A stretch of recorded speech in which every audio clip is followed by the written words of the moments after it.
greatest and most electrifying surprise in gaming that happened. You know me as the foundation. And I got to tell you guys, number one, thank you so much for the crazy response of me becoming. I mean, it doesn't matter that he said it.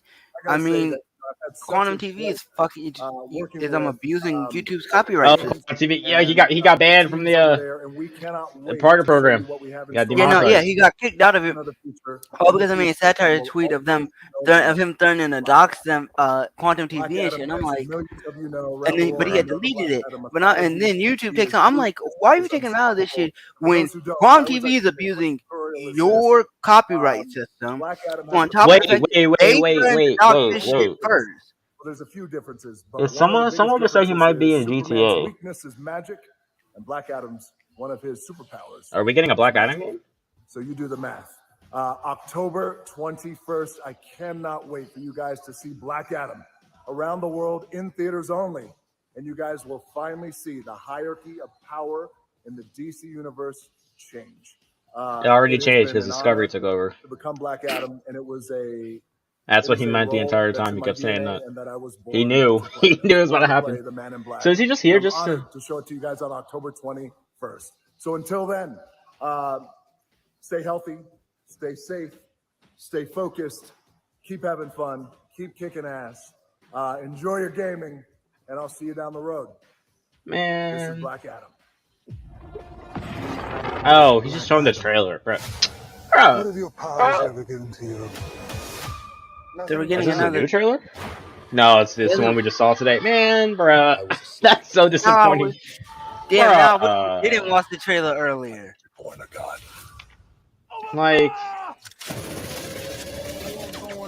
Like, I hate when like shit like this happens when they. Well, first I don't know why we're having a trailer. Like I thought, like he was talking about Black Adam. Like I thought he was talking about like another game. They said like I'm like, wait, we're getting a Black Adam game?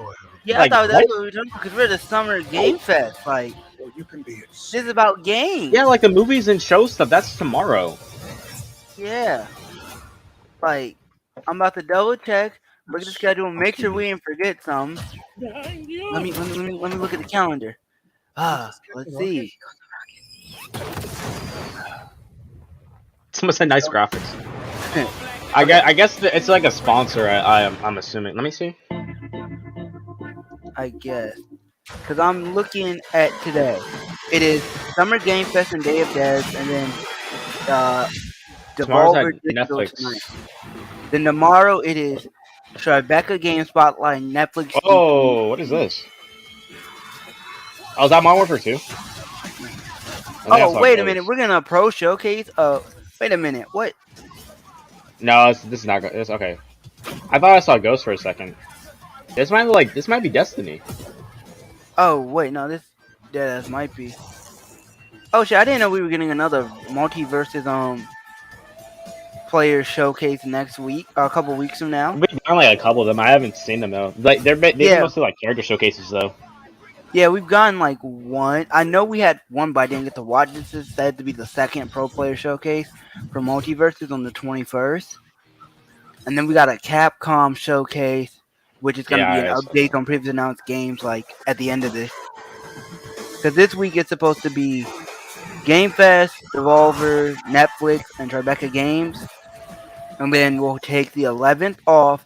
And we'll be back for Xbox and Bethesda and the PC gaming show. And then we end it with Capcom. Okay. Yeah. Whoa. I'm going to miss the PC gaming show because... And the Bethesda showcase because I'll be at work. Yeah, same. Actually, no, I won't be... I'll be able to see like... no, I'll basically be at work because I'll only be able to see 30 minutes of this one. So I'll probably have to catch both of these back when I get home that night. Yeah, I'm probably have to like go in like probably like earliest like 12. Yeah, because both of these, because I'm not gonna go on lunch at about like 3:30. I'm not going to lunch till like 5. So Monster Hunter, Rise, Sunbreak, Cuphead, The Delicious Last Course, that's the DLC. Capcom Fighting Collection, Xenoblade Chronicles 3.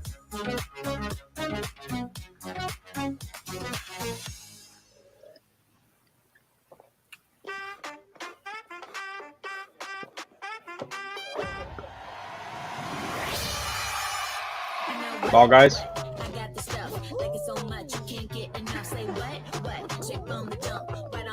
simple, mix it all up. Say hey, hey, no time to wait. Taking your move, do it the correct way. Say hey, hey, do what Oh wait, I just realized Take-Two is gonna be here. Yeah, we're definitely getting the GTA summer DLC trailer today. Mhm. Cause I doubt they're gonna show anything about the sports games. Yeah, cause are we getting like a Fall Guys too? I don't know if we're gonna Fall Guys I 2 mean, or Fall Guys. Fall Guys dead, like died. Fall Guys DLC. Bruh, what? Fall Guys VR actually? Ooh, that'd be fire. I wouldn't be mad at that.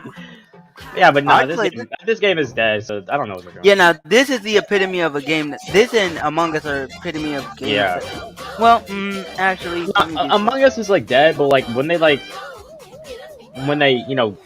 release stuff, then people come back for it. I want to check some. I want So to at wait, least Fall check Guys Season 1 Steam. free for all. That was Oh, so it's fun free. to see Courage and Ray in that Wait, Fall what is Guys it? piece, and you I can guess play Fall and Guys is download free. Fall Guys for free starting June 21st across all platforms, including Nintendo Switch, Xbox, PC, and Oh, okay, I get it All now. right, okay. back to another new game announcement. We're going to Because not announce only a is it free, but brand I new think game Fall Guys and used to be a universe PlayStation from a new exclusive, team so I guess of they're It bringing it on was. the console. Yeah, like Yeah. typically only y'all could play. Well, only y'all and Epic Games could play it. Oh, I didn't even know it was on Epic Games. So not even Steam? Yeah, I don't even. No, it might have been on Steam. I think it was on PC and PlayStation, but Oh. not on Xbox. I haven't heard shit from them in a minute. Frost Yeah, it's Giant. Frost Giants. I ain't heard. Yeah, what up? Hmm. And Fall Guys had 8,000 people, at least on Steam, had 8,000 players playing 45 minutes ago. Damn. Oh, they at one point had some 172K all-time peak. Over. I mean, the last month they averaged 6,000 players.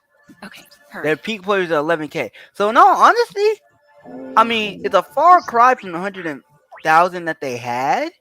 That's I'm gonna alright, I cap guess. dog. I'm even gonna cap dog for that game to be averaging about 10 to 15K on average. Actually, not scratch that. Like 10 to 20K on average. I don't know if I call the game completely dead. It's a far alright, cry yeah. from 100K, but I don't know. I don't think I call it dead yet. Oh, It's this definitely is Destiny 3. This has to be Yeah, Destiny 3. yeah, this has to be. Or maybe Starfield? Oh wait, give me 1 second.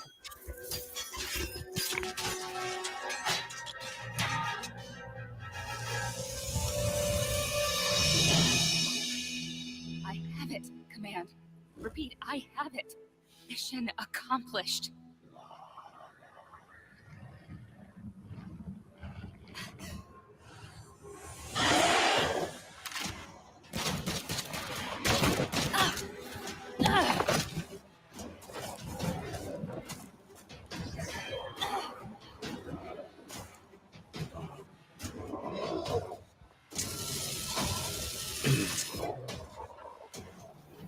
Hang tight, Doc. I've got this. This is not Starfield or Destiny 3.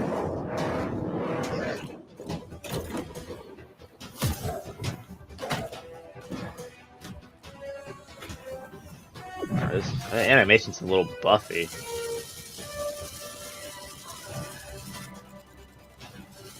Is this a mobile game?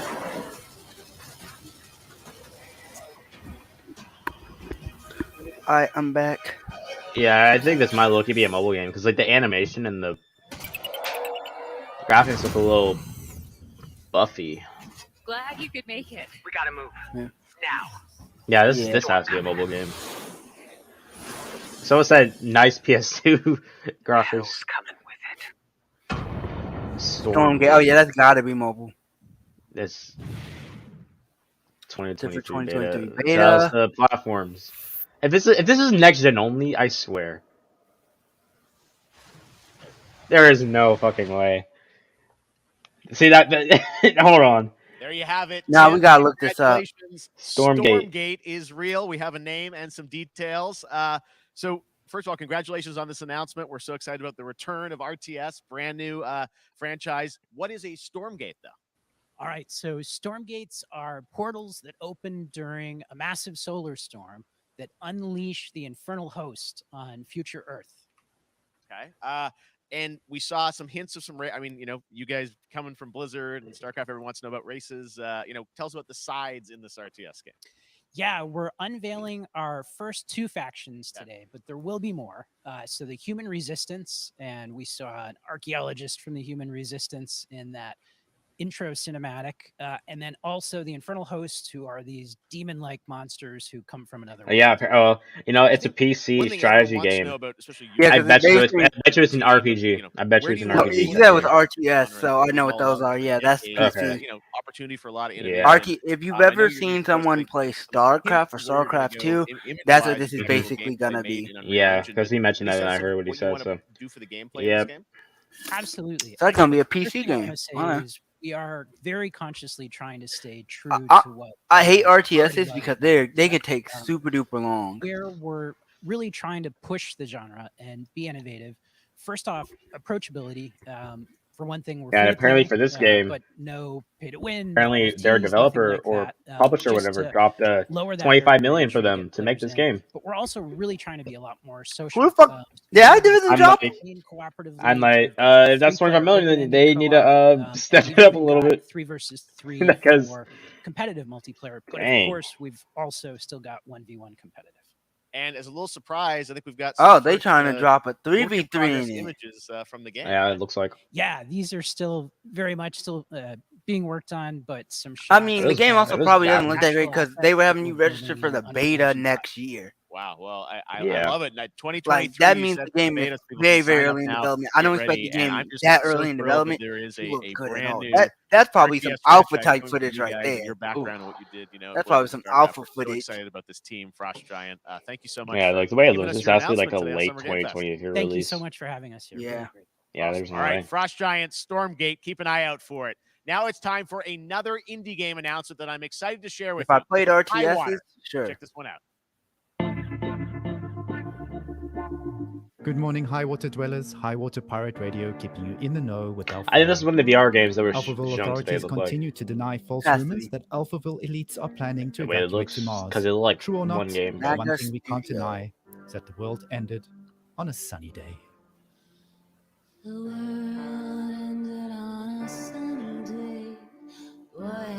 Niggas like already. Yo, bro, what is this?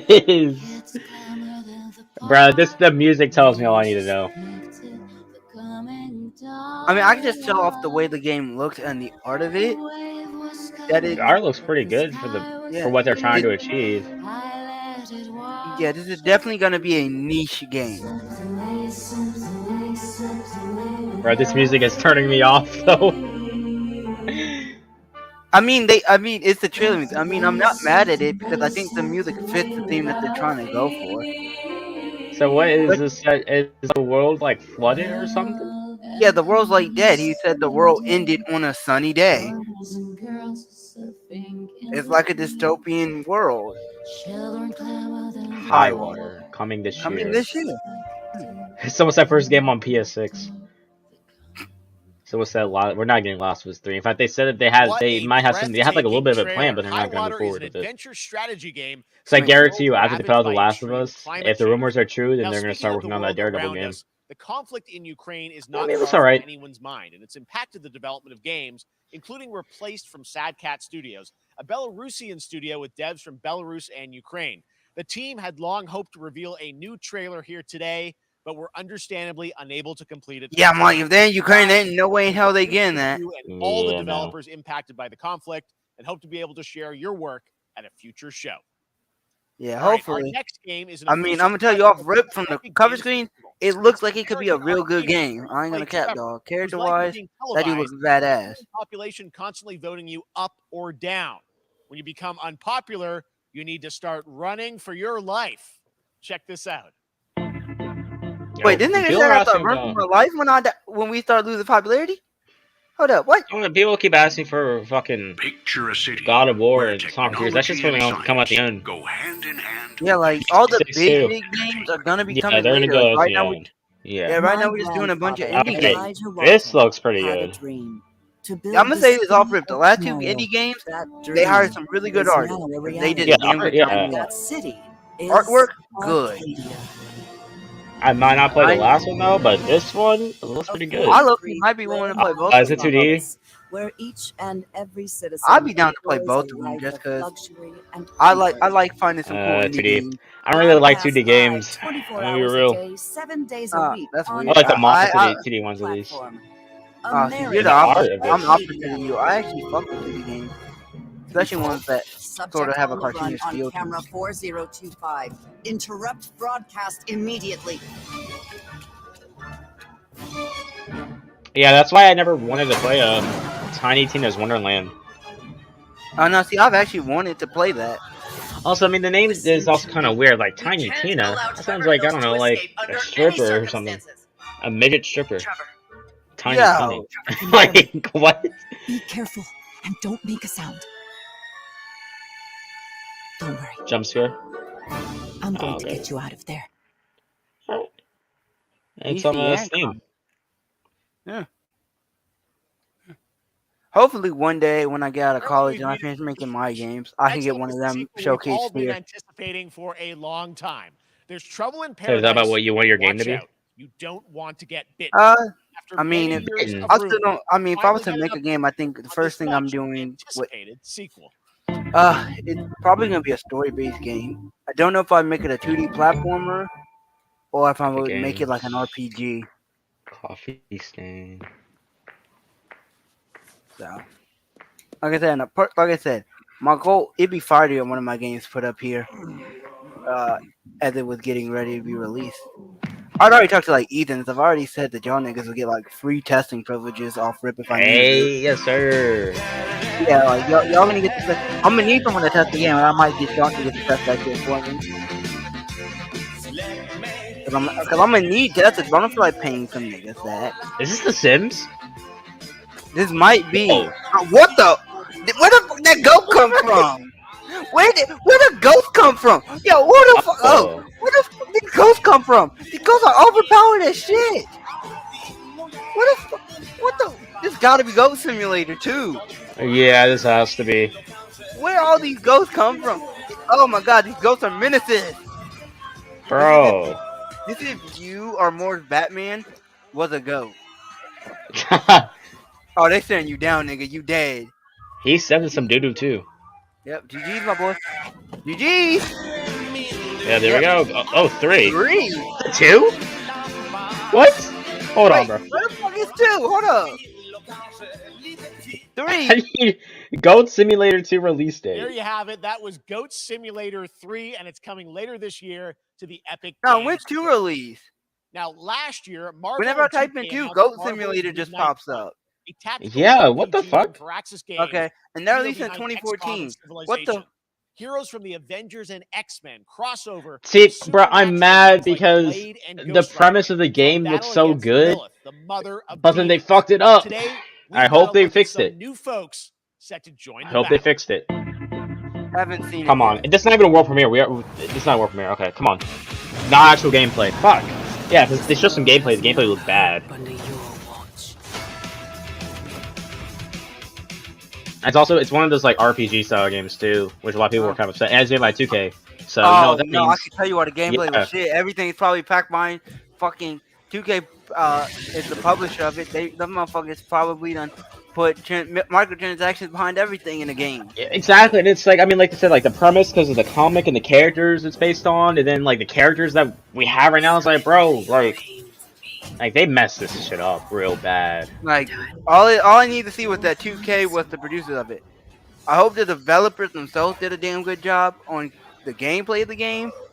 But if 2K's the publisher, 2K probably had some massive ass effect to fuck some shit up somewhere. 2K can sum up in the back room. I'm gonna have to leave at the end of this trailer because it's about time for me to get ready for work. Yeah, you do gotta go. Yeah. Typical Parker luck. I'm gonna need some backup. Oh shit, that's Yuri. That's the guy who does PlayStation. Okay. I mean, the character designs did look good too, but you got Blade. I don't know who that is because I can't really get a look. Ghost Rider.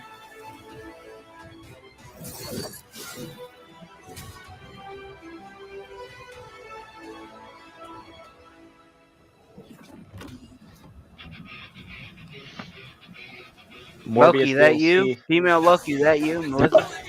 Maleficent, that you? No, that green ass smoke. Yeah, it's Venom. And there's Hulk.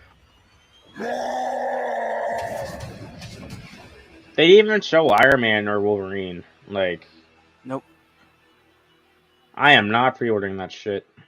Mike, don't pre-order Nah, shit. you got me fucked up. Counting on you again, old friend. 3, 2, 1. That used to always work. Well, it did that one time. Oh, because of the sound. Okay. I mean, the fact that they got your low with all the voices. I mean, Suns, that and might be now alright. we're moving on to the wonderful Nintendo world game, don't really of care because I don't have a Cuphead, the Switch. delicious last course. Oh, I got a Can you Switch, but believe it? it's We're only Cuphead. I a already have it on couple my weeks Xbox, away so. from playing Exactly, the that too. delicious last And course it's also going to DLC. See be. how they did Oh, that it's a for last Cuphead. game. Joining me now is Maya Moldenhauer from Studio Oh yeah, MBHR. yeah. It's been on. Baseball Yeah, Cuphead came out on the last gen console. really They hadn't even. They Wait, didn't is this a even. new game? Or is No. this, Well, it's I'm DLC? so thrilled too that I think all the Oh, fans okay. can't No, believe it's that a this is DLC. here. And for I Cuphead. I thought it was like Like, a play new this one. actually on my Steam Deck. Yeah, because last I'm week like, because they this game been released. Like they released this not game ready for before how we even knew amazing about it looks. He PS4, just 5, watched and the thing Xbox I sent Series. you. Amped up. Obviously, the Yeah, game this is morning. difficult. He as watched you the would thing expect, but that the I visual sent you look, this guys have morning. taken it even to the next level About as possible. Cap Yeah, and we the actually did. I couldn't We pinpoint Don't one Trade thing that we're Lives, proud of and in then this, when but he we did in really Wakanda. honed our craft. That Took meme. Oh everything to the yeah. next level. He From the just saw that. backgrounds, the music, You're gameplay like that design, looked bad. Oh, and that's of course, tough, my my boy. favorite character, Miss Tough. Alice. I'm very proud of All her. right, well, Alice is fun have to a nice play rest as, of the and even though stream. this is a I DLC, gotta it go to feels like bitch a ass full work. game I'd rather be inside. here critiquing games, but It is. It is. I'll Yeah, you just just get on the text. island, I'll and there spam you you are off every time to they announce something. new now territory. Got you. every time they It is announce excellent. something cool, okay? Nice bosses, lots of secrets to No, I'm discover. gonna text you every Don't single let any rock announcement. go unturned. Bro, you're gonna blow my phone the Challenge fuck ahead. up. I know you Yes, Please, brought sir. I no. know you want Just people blow to it up for necessarily any cool get shit, spoiled about the game, please. but you brought a little All something. right, A I little got you. something, yeah. It's Alright, cool. brand new gameplay footage Alright, of one of our new peace. bosses, Have a nice Mortimer day. Freeze. It takes place in an icy arena and features some of my personal favorite attacks and transformations. We hope everyone enjoys it. All right, let's check it out. Cuphead, the delicious last course. Next file.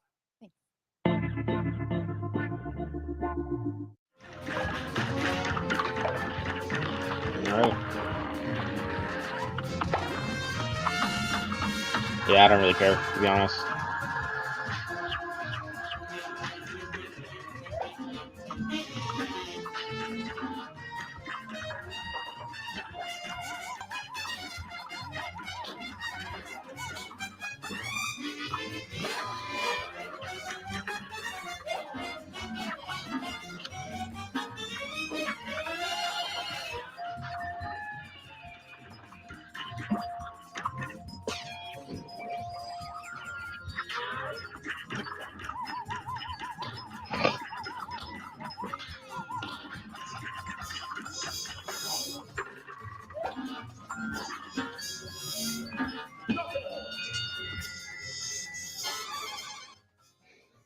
All right, I mean, whatever.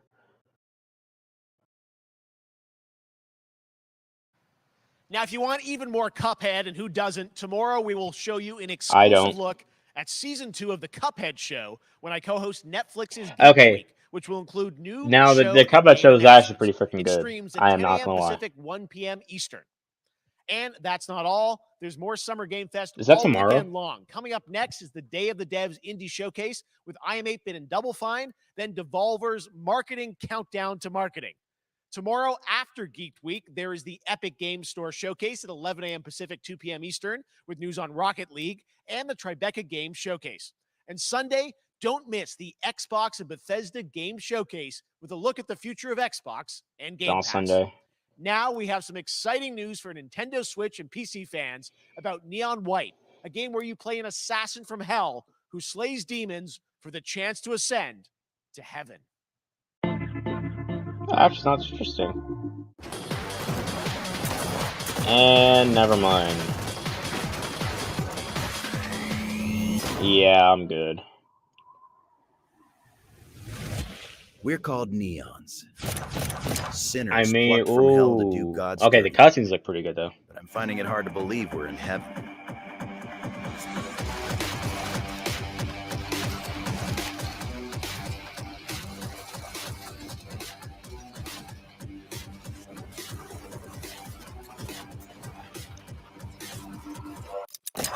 10 days here. New day, new mission from Almighty. You think you can win me over by showering me with gifts? Yeah, no, I'm good. Ooh, she's kind of bad though, but no, I'm good. Bruh. Nah.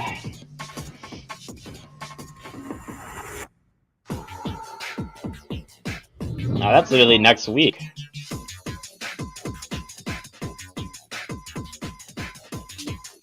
It's also kind of weird how it's only on Nintendo Switch and PC. Like, that's We've shown interesting. you lots of games today made by huge teams. Now it's time for a game made by a single father in Poland. Over the past year, he's brought on some help to bring his vision for a fast-paced action game, Midnight Fight Express, to life. Let's take a look.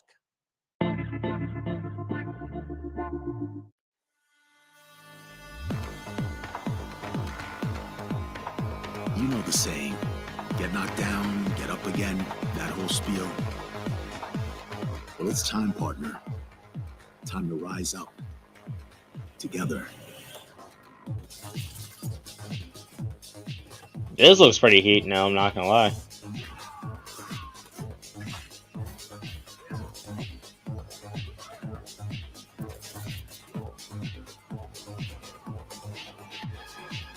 It's happening. The big guy's actually going through with it. Well, I sat at his side, see lives as Oh, this is the yo, okay, nah. This is a dub. Is it on PC? Nah, not him. Me. Well, I ain't wearing it anymore. And neither are you. Tonight, we wash this whole damn city down. Colorado Destiny 2 and the Witch Queen, the Summon of God of War. Midnight Fight Express. Hey. I'm not gonna lie. I might Such a get cool this. game, and I'm happy to announce that a PC demo of this game is going live right now on Steam and will be part of the Steam Next Fest next week. I really want more playable games to get in the hands of you guys at Interesting. home, and that's one of them. Check it out. All right, joining me now is Megan from Digital Extremes to talk all things Warframe. Megan, how you doing? I'm so good. My fellow Canadian. I know we got a lot. We just happen to always have these Canadian teams on the show. I don't We know have how a that works connection. out, It's right? okay. We do. Well, we have a great connection. We've also done a lot with Warframe over the years, and I know right now anyone watching on Twitch for more than 30 minutes, this show is going to get a special Twitch drop, right? That's right. I already have seen people getting it, so it's Yes. very exciting. She's right there, loud and proud. Protea, 30 minutes for watching. Thank you for letting us kind of take over Yeah, the game was a dub. your special events category, but she is there and she is for you if you are properly linked up. No, Warframe, as I said, we've done a lot over the years. You guys have done incredible things with the game. And I know you have TennoCon coming up in July, which is your big kind of event of the year to reveal what's next. What can you tell us? Well, I can't tell too much, Yeah. but yeah, July 16th, 2022. It's a digital event again this year. Today, actually, we just launched the digital items for it, so you can get some in-game goodies, some really cool cosmetics, some merch, all that really great stuff went live today. But of course, the reason I'm here Among Us, the is mob to, kind collection. of debut. We have our Tenno Bro, these Live guys during are TennoCon, crazy, which is bro. our big reveal of the night, and we usually do a little bit of a gameplay, a little bit of a demo, and I think a lot of people can suspect what it might be, but I'm here to kind of confirm what it is that Tenno Live is going to show. And what is that? Can I say it? Yes, I think you can. Okay, you're gonna get your first look at the Duviri Paradox. Finally. Finally, I know it's been a couple of years, but Duviri Paradox is gonna be what Tenno Live is all about, and I'm so happy. The team worked really hard on the teaser you're about to see for it, and I'm just Yeah, I really don't really proud care and for excited to Warframe show either, to be Awesome. honest. Well, thanks so much for being here on Summer Game Fest. Let's take a look at that right now. My child, my friend, what was done is done. New dangers, new choices await us now.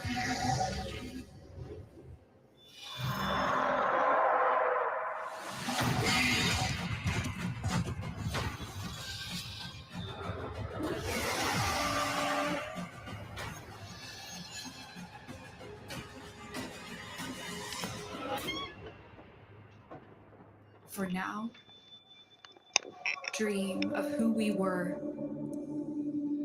and of who we have become.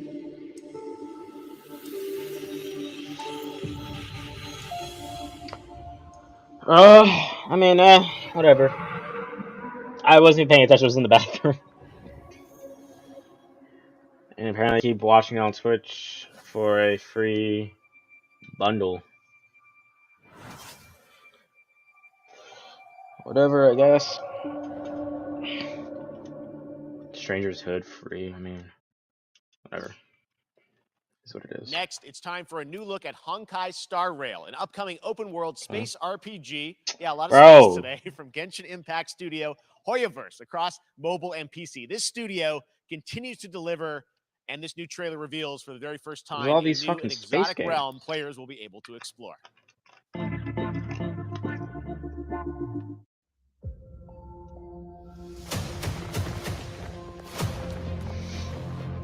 I mean, this did come from the studio behind Genshin Impact, so it might be heat.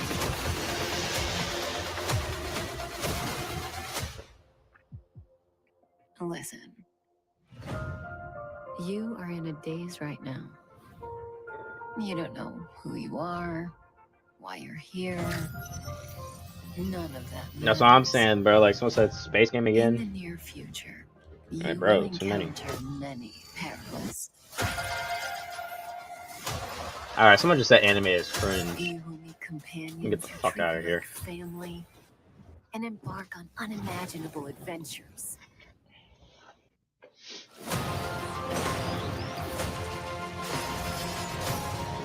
Remember what you feel in this moment. As long as you know in your heart where you're heading, you will arrive at the end of the story.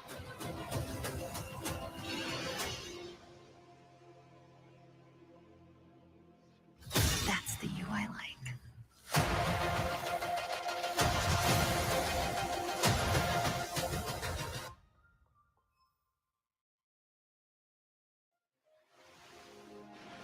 I have wine to soothe the souls of honored guests.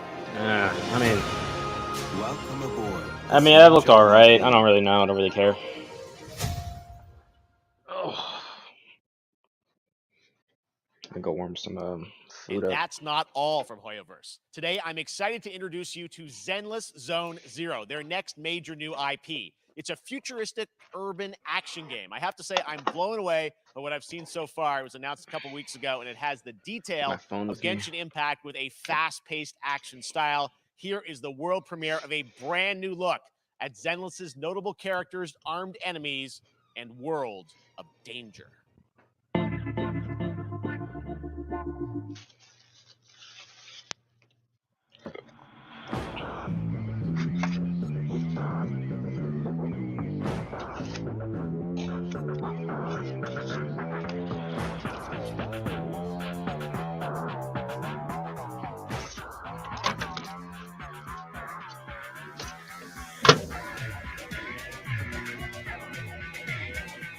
So, I mean, so far we just hit the hour mark. I mean, from what it looks like, this looks kind of good. I don't know, though. It's been an hour long, and we haven't really had much to show it. Supposedly, we only have like another hour left. I feel like this thing might end at like 4 o'clock, 4:30, maybe 5 o'clock. Gotta give us something good, bro. Like something really good. Because while some of the indie games did look alright and pretty good, it's not enough for me to like keep me on my toes. I mean, this looked alright, I guess.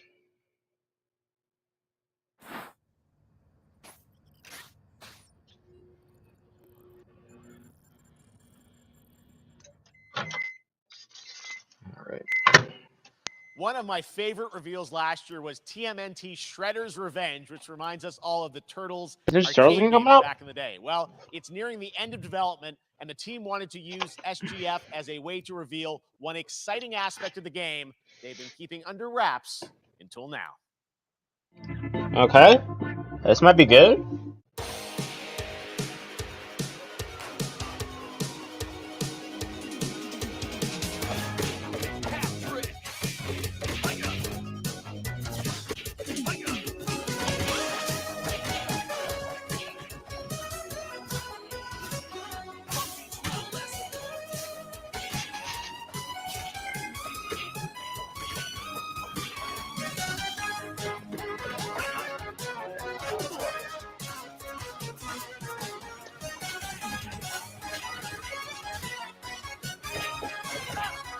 Alright, so like keep.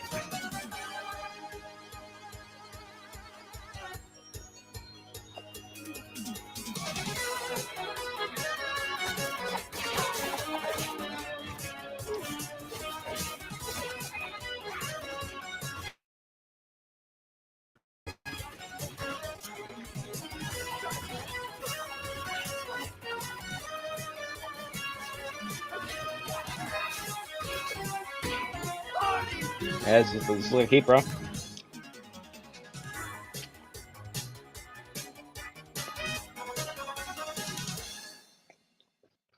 Okay.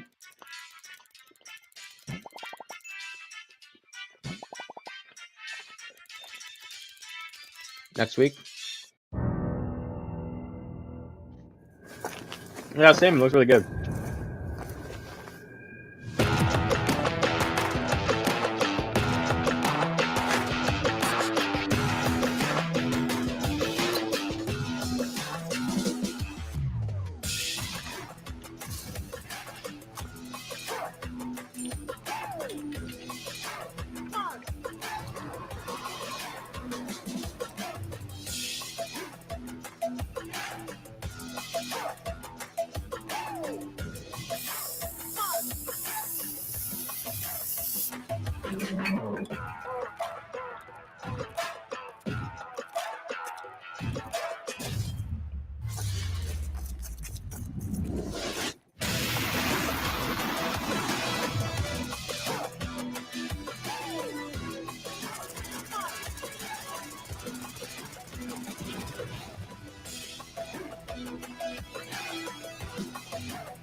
How much I was saying that she could get it, bro.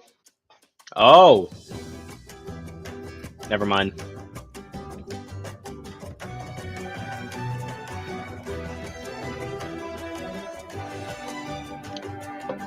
Thought that was Sonic, bro. It played me.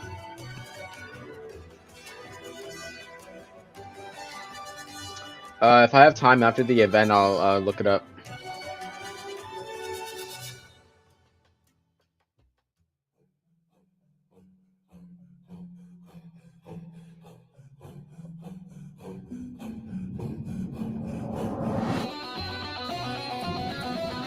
Is this Harry Potter?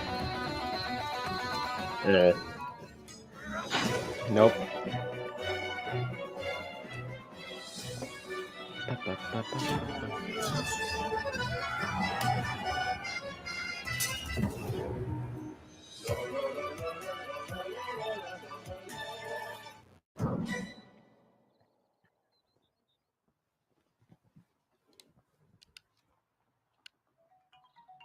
How far will you push humankind?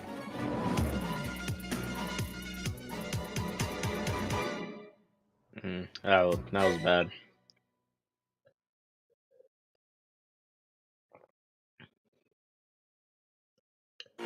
That's a next gen game too, bruh. Get the fuck out of here. Humankind allows you to shape your civilization by combining a multitude of historical civilizations from the ancient to the modern era. One Piece is celebrating its 25th anniversary this year, and Bandai Namco is bringing the mega popular franchise back to video games with One Piece Odyssey.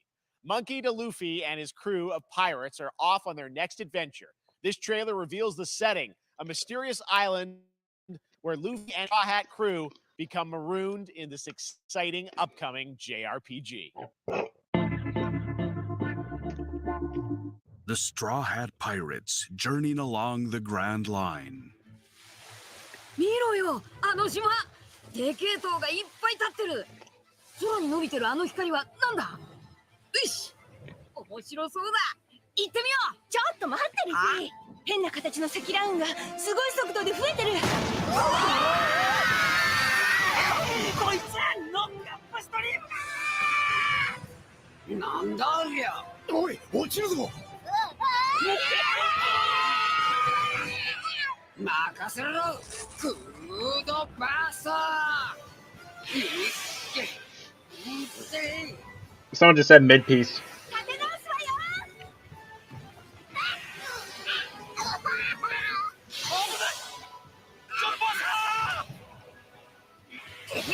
なんだよこれ。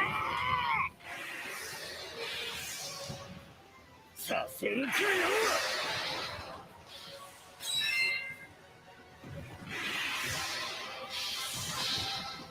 すごい。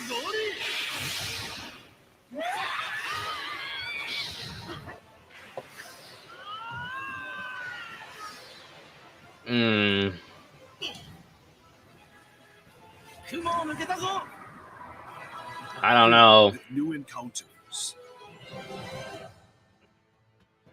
I mean, it is under development, so I'm not gonna Hidden mysteries. judge it too harshly, but Unravel the adventure that awaits. In an odyssey beyond imagination.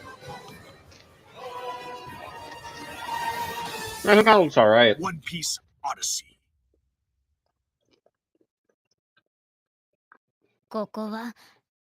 That's next gen only? No fucking way. Oh, I know, it's under development. Never mind. This August, Soul Hackers 2 from Atlas launches, and we've got your first listen to the English voice cast with this quick new look.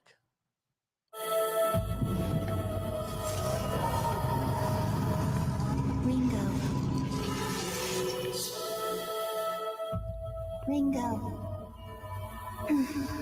Yeah, there's not really anything being shown. So, I'll go use the bathroom real quick. Yeah.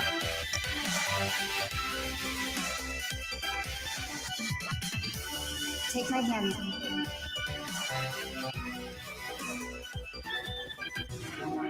You get one more chance to make things right.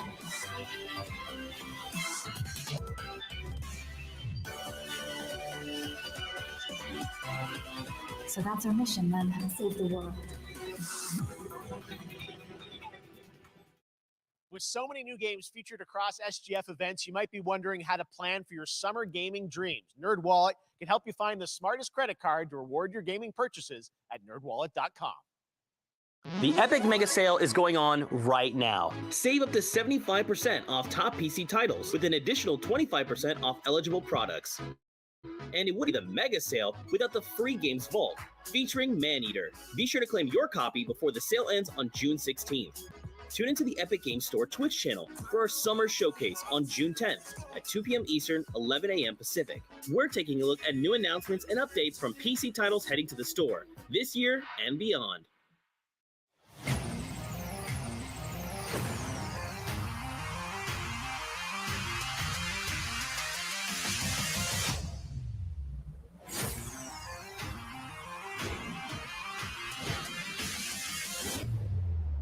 You nuts?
You're gonna get hit with the unexpected in Mario Strikers Battle League. In this no-holds-barred, soccer-ish sport, chaos reigns supreme. So prepare to do whatever it takes to claim victory. So much fun, it hurts.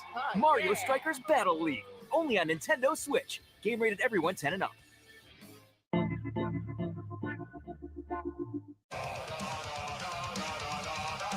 Hi, My name is Carl, and I'm a developer on Metal Hellsinger. You know how in some games where the music's really good, you feel compelled to move and shoot to the beat?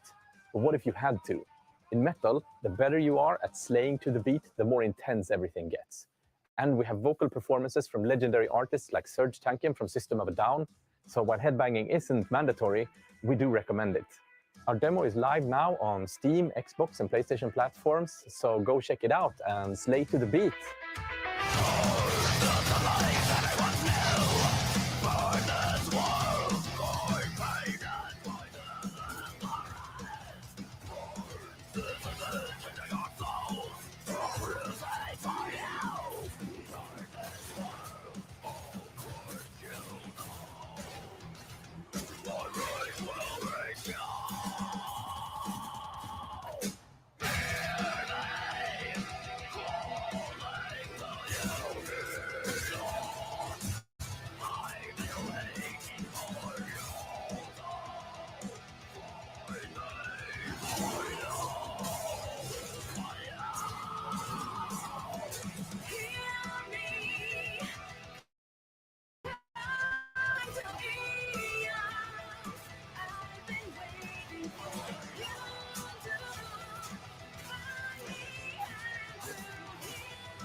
That one was Metal Hellsinger, coming later this year from Funcom, a rhythm shooter with metal music. And right now, as I mentioned, a demo has launched on PC, Xbox, and PlayStation for you to play for free.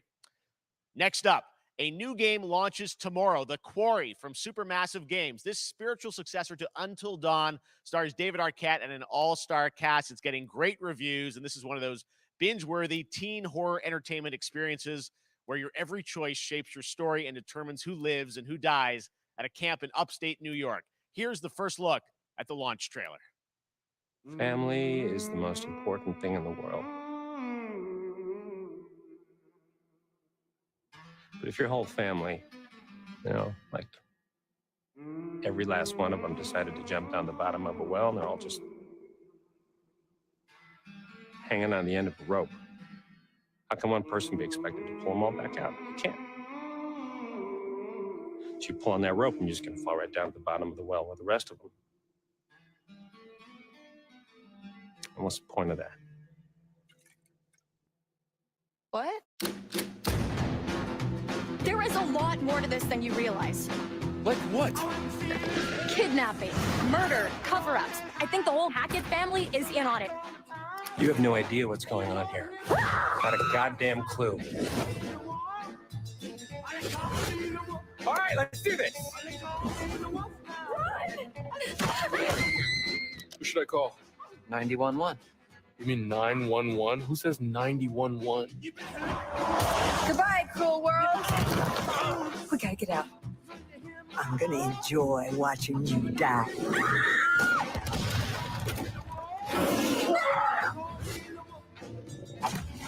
This isn't a ghost story. It's a creature feature. It's really happening, and you're all in it. This is gonna get a little messy.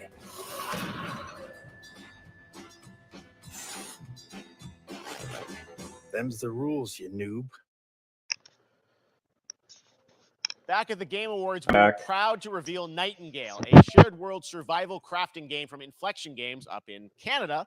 Now it's time to give you a brand new look and deeper look at the game, including its innovative realm card system that lets you impact things like the weather pattern, resources, and challenges in this procedural realm. Man. Here is your exclusive new look.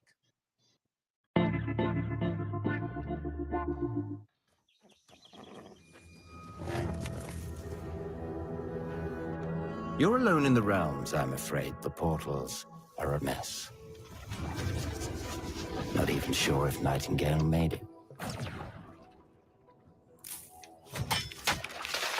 Given how fragile you humans are,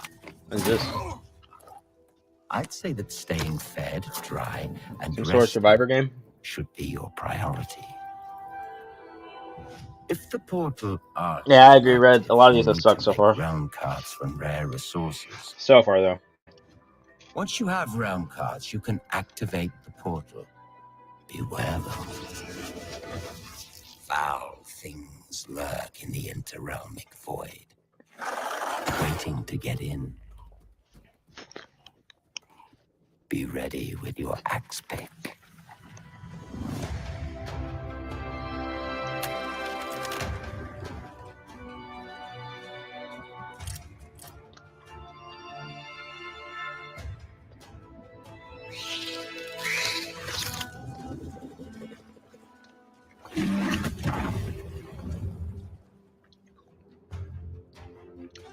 Imagine paying money to go see IPAX and IMAX to see this. Oh, bro.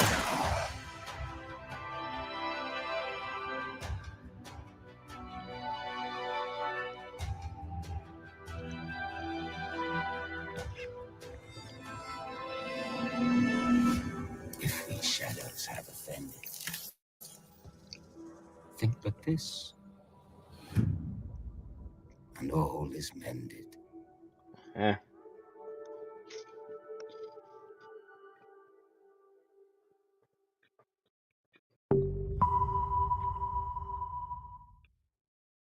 They didn't even say what platform it's on. The Saints are marching in on August 23rd with the reboot of Saints Row that we revealed last year at Gamescom. And today, we're happy to announce the launch of the Boss Factory demo across PC and console, which lets you design and set up your character. And since it's Saints Row, you guys are going to have a lot of fun with this one. Check it out.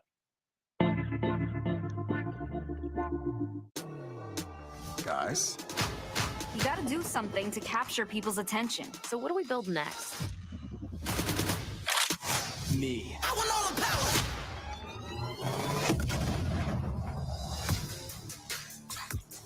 Yeah, I want all the power. Hey, yo. I want all the power. I want all the power. We are so good at this. Which fool wanna challenge me? Got a pack on your back with a strap, can't relax, cause you know there's no guarantee. I never get this effect, don't react to the test of the mass and the cavalry.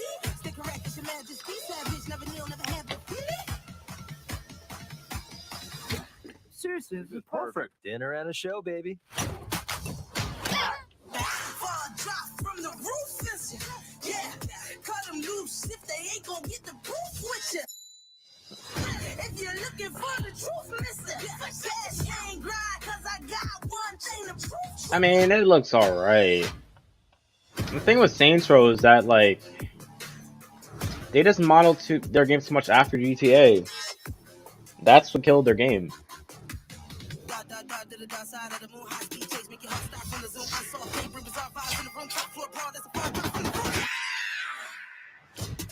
want all the power, the money and the dollars, the judges in the hours, the tunnels in my power, 100 miles an hour. Someone say it could be Morbius. I want all the power. I want all the power. I want all the power. I don't know, man.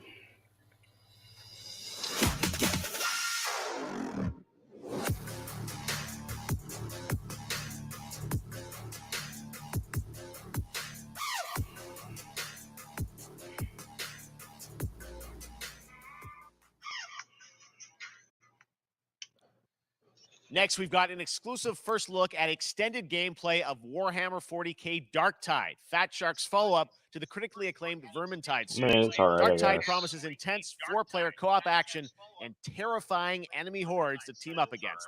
And it's out on September 13th for PC, on Steam, and exclusively on console on Xbox. Oh, okay.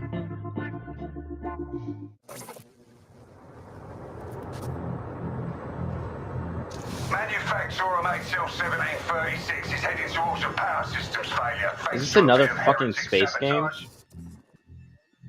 So you're going to restore the coolant and hopefully save the day. Get in, access the operations array, and use the cryonic rods to flush the system. Preferably before something explodes.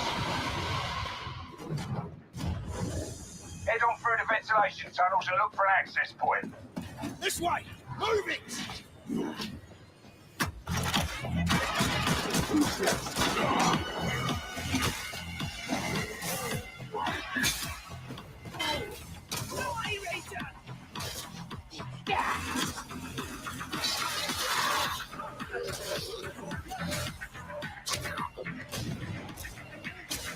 Oh, it actually was pretty fucking good.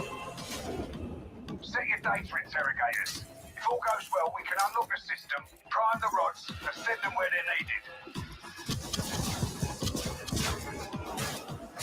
Okay, that's a lot of fucking enemies, though.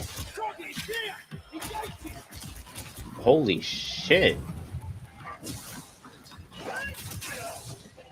That's the first part done. Get to the base of the Matrix bar and put those cryonic rods to work.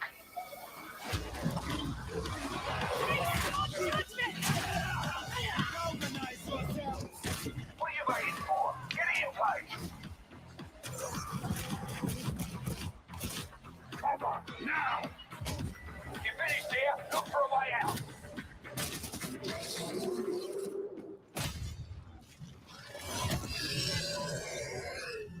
Warhammer Dark Tide. Oh. Interesting. Bloober Team is known for psychological horror games like Blair Witch and The Medium. Today, they are ready to reveal their latest creation made completely in Unreal Engine 5 for a visceral horror experience. It's a return to the world of Layers of Fears. Get a dose of this.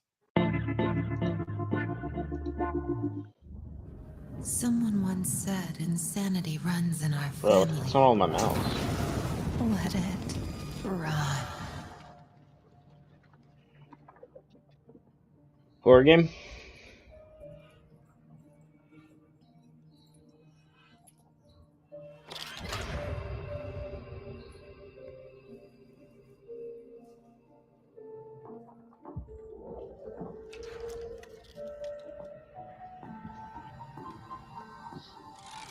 Graphic-wise, it looks pretty freaking good. What's my settings set to? They say it's a tale of sadness and guilt. Oh, that's the max setting they Of an have. artist trapped in a place beyond redemption. It's a lie. This is a story of my fear, pain, and hatred of the horror. Walmart Resident Evil, someone said. And it is mine to tell. Now I see it. All this misery, all this suffering. There was no other way. Shouldn't have. You really shouldn't have.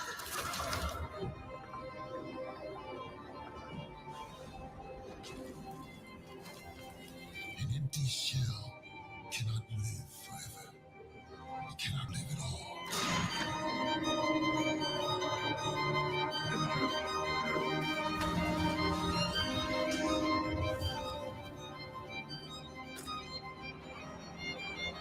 I was trapped in this house, bound by this body. Now, I break free.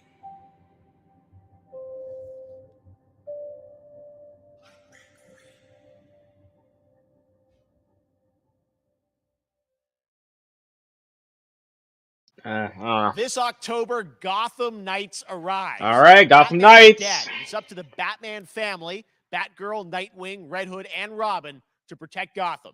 To give us an exclusive new look, let's head to Montreal to hear from executive producer Fleur Marty. Hello and warm welcome from WB Games Montreal. I'm Fleur Marty. I'm the executive producer on Gotham Knights. Today, we are thrilled to share more with you on one of our beloved knights, Nightwing. This showcase is the first in our character series, and we're really looking forward to share more with you as we continue working towards our launch on October 25th. So I hope you enjoy the show and stay tuned. All right. Red Hood, Robin, Batgirl, Nightwing.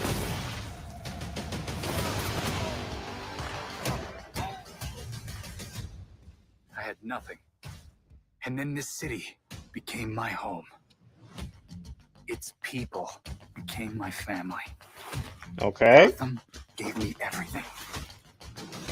It deserves to feel safe.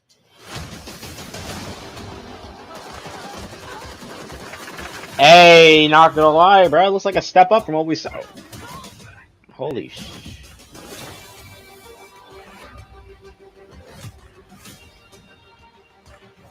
I don't like that suit. No matter how hard we try, there's always more to do. Who we got next? Now, it's up to me. I don't know, man. Like, I'm not really into these suits. Oh.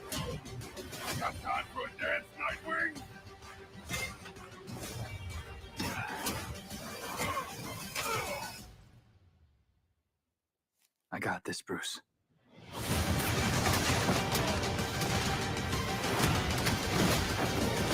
All right. That was all just a Nightwing trailer? Bro. I want to see some shit. That like the was other Gotham characters. Knights, and now we welcome. Oh, look who it is! Neil Druckmann from Naughty Dog, co-president of Naughty Dog. Great to have you with us, Neil. It's been an eventful day on the. They didn't internet even for show Naughty Dog gameplay. Fans, and I think we jinxed ourselves. We were joking about last night, like, watch the assets will leak, and lo and behold, that's what happened. well, the good news What is the there's some stuff fuck? that hasn't leaked that we have lots to share with people about all things at Naughty Dog. But first of all, it is a Well, they it's a big showed some month, gameplay. actually for Last of Us fans because Last of Us 1 and 2 both launched in June, and it's nearing its 2-year And never let anniversary. me for surprise Last sure. of Us, Like, if you're gonna Part show a lot, 2, why would which you is release the hard trailer to like believe. literally Yeah, like it's an hour or crazy, two ago? 9 years for Last of Us 1, 2 years for Last of Us Part 2, and we still hear from fans. They're still sending us letters and art, and these characters in this journey and this world mean so much to them. Bro, what the And it's fuck just been was kind of that? amazing. Like Last of Us Part 2 early this year passed a pretty big milestone. It sold over 10 million units. And that kind of support, that kind of success, we're so grateful to our fans. It has allowed us to grow as a studio, and now we can take on multiple projects, more than we've ever had at the same time. Multiple projects. Okay, very interesting. So, what can Last of Us fans expect in the future from you? Thank you for asking, Jeff. Yes. So one of the things we've mentioned a while back is what started out as a multiplayer mode has evolved due to the team's ambition. They really wanted to do something beyond what we've ever done before at Naughty Dog. And we felt the way to do it justice is to make it a standalone title. And they've been working on it for the past 2 years. Ambition has grown, and we're not quite ready to fully unveil it, but we're ready to lift the curtain a little bit and just give you like an update of where we're at. Okay, well, what can you tell us about this new standalone multiplayer game? Yeah, so we have a concept art that we want to show. But what I can tell you is that this game is big. Okay. It's as big as any of our single player games that we've done, and in some ways bigger. It's got a story. The way we're telling that story is very unique to this game. It's got a brand new cast of characters. It takes place at another place, another part of the United States. It's like a city might be somewhat familiar, some people. I'm sure our fans have already figured it out. And it's really cool. And it's being headed by Vinith Agarwal, Anthony Newman, and Joe Pantnati, all veterans of Uncharted and Last of Us. And you're going to see a lot more of this game come next year. Next year. So I wait till next year to hear more about that one. Okay. Well, very exciting that this has evolved. And I mean, that concept art looks incredible. I can't wait to see Naughty Dog storytelling fused with multiplayer live game. It's something special. We can't wait to show it either. Okay. Well, that's not all. We also have something that I've been reading about on the internet every day. It feels like up in Calgary, they're filming the Last of Us show for HBO, right? Yeah, so for the past year, we've teamed up with Craig Mazin of Chernobyl fame and HBO to adapt The Last of Us into a TV show. They've been filming, and it's pretty incredible. The stuff I'm getting back, when we're looking at back at Naughty Dog, we can't help but feel emotional because not only is it so good and the quality is so high, it's so authentic to what we've made in the game. I just can't. I couldn't be proud of, like, again, Craig and that whole crew and everybody that's up there. And their last day of filming is tomorrow. So the entire series, last day of filming is tomorrow. Last day of filming is tomorrow. Craig is up there right now, kind of Wow. wrapping it all up. So it's pretty close. It's closer than you might think. And you actually got to direct one of the episodes? Yes, I think that really speaks to the kind of collaboration and trust that exists between Naughty Dog and HBO. They invited me to direct one of the episodes. I think we have an image from the episode I actually directed. Ooh, okay. So we could first look. Let's take. So you could Wow. see this is a certain museum that Yes. players might know from the game. And I really have to talk about Pedro Pascal and Bella Ramsey, and not only directing them, but seeing them do all the other episodes. They've thrown themselves at these roles for a whole year. Watching the nuance that they bring to these characters, their relationship. Hey, I'm not gonna lie. on At and first, I was off thinking camera. I didn't want couldn't Pedro help but think Pascal about as Troy Baker fucking Masters. Joel, It but felt so in similar that to the shot, he looks chemistry like Joel those right two actors there. had when we made the game. And it really feels like this is going to be something special. And I will say this will be the most authentic video game adaptation yet. Well, I mean, that first image that they put out, it just, I mean, it feels like the video game. Everything that I've seen, both public and other stuff, makes it feel sort of super legitimate, as you said, and that's awesome to see Joel and Ellie from the front side now for the first time. So we'll see more of that. That does not look next like year. Ellie at all, That's though. coming as well, right? Serious? You'll hear about it very soon. That's Okay. all I'll say right now. All right. Well, Last of Us HBO, very, very exciting. And I hear you actually have a couple actors from the show who are going to join us We here. happen to have a couple actors here that are part of the show. We should bring them up. Okay, come on up.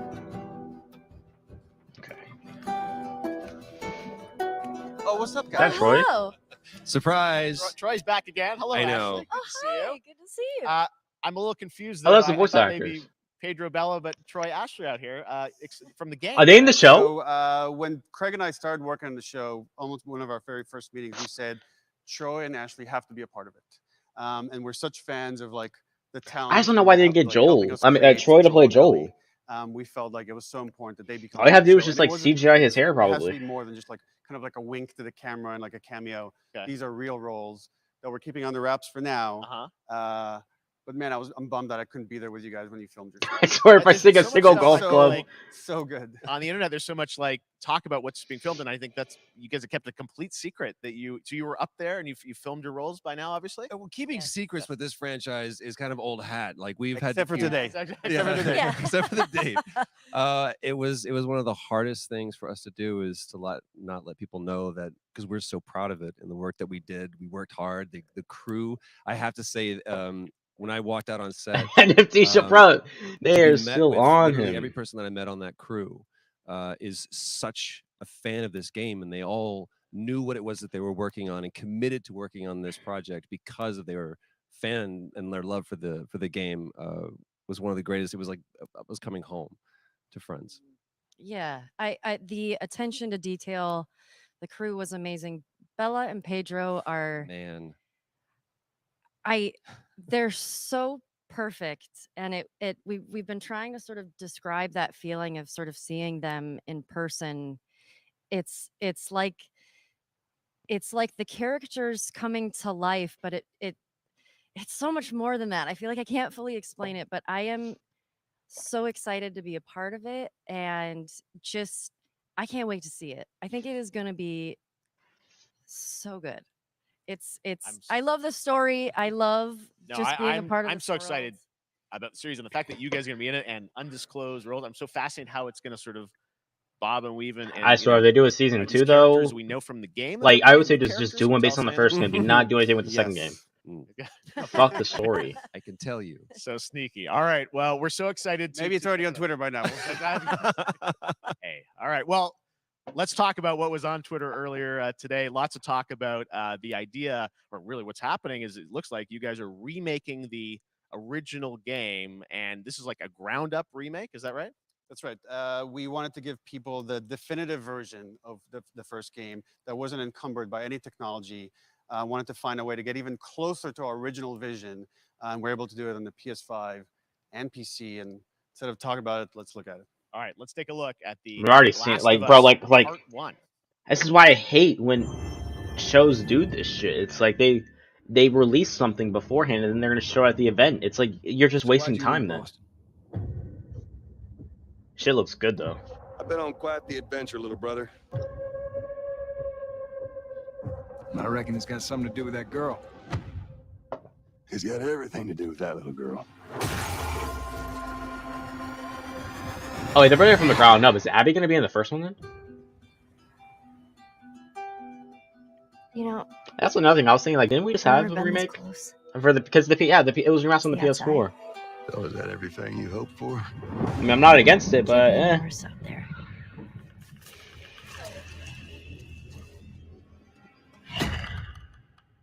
Can it?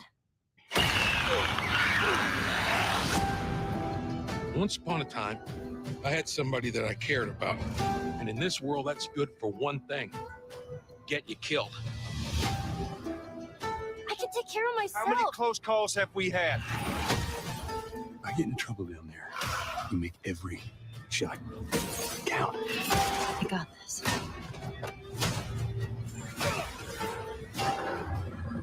Hope you know how to use that thing. I've had some practice.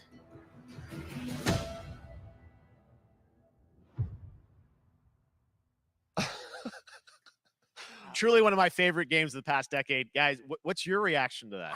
Yeah, we hadn't seen that yet. Yeah, you're watching it in real time. Yeah.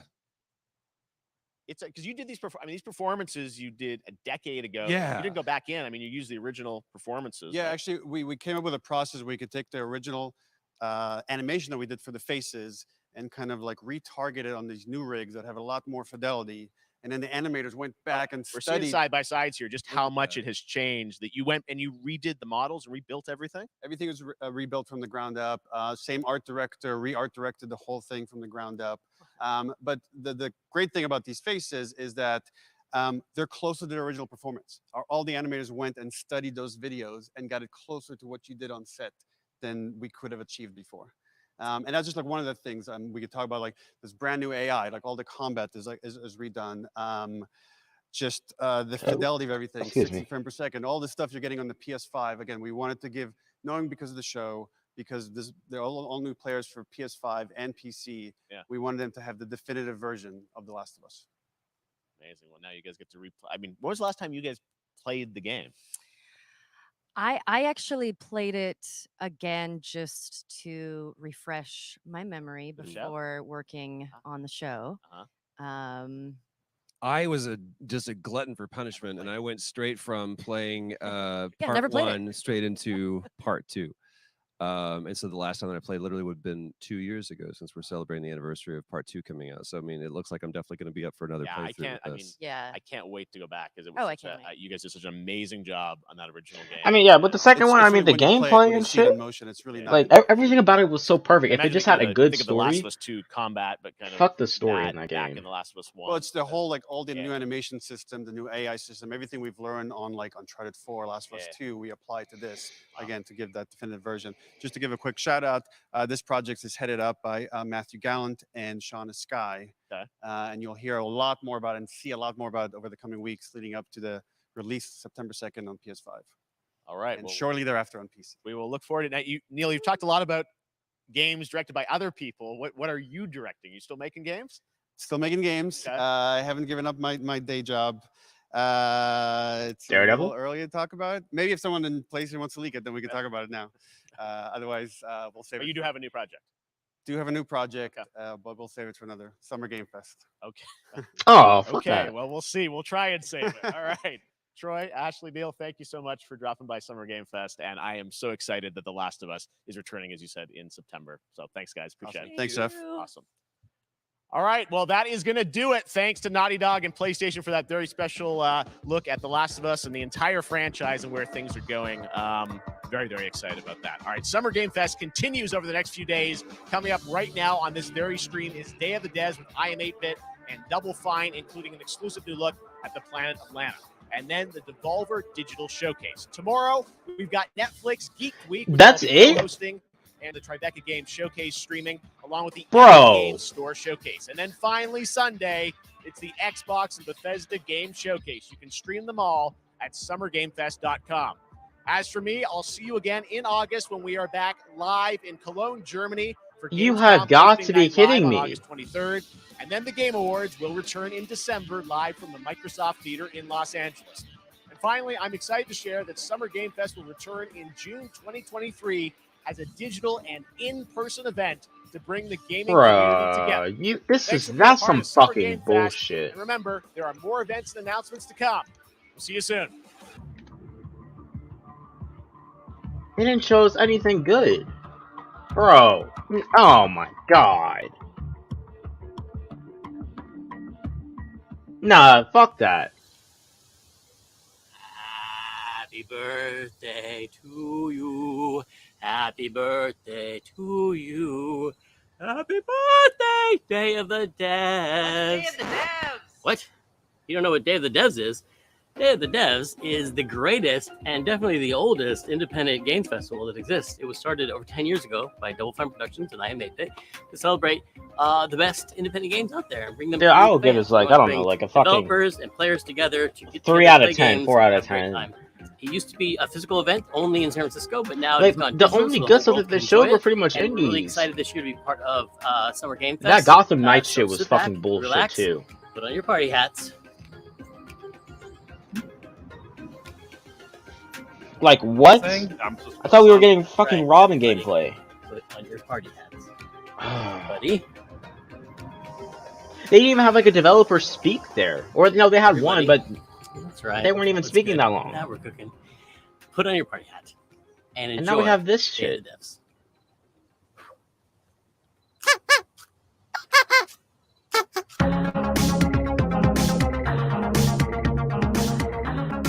We got a new one today. This is from a good friend, Michael Frey and Rafael Munoz. Previously, Michael made a game called Kids with Playables that we published at Double Fine Presents. And this is his new one. It's about the limited time we have on Earth told through the life of a fly. This is called Time Flies. Hello, everyone. My name is Michael. You might know my work from a game called Plug and Play. I co-founded a company called Playables, where we made a game called Kids. Bruh. But today, we're going to talk about this guy in my upcoming project that is a collaboration with Rafael Munoz, who is the principal programmer on the game. The project we're collaborating on is called Time Flies.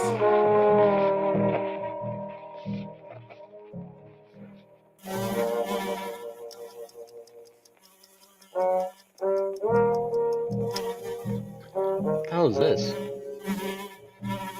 I wasn't paying attention, so I didn't see. Some sort of like spider Time game. Flies is about our limited time in this world.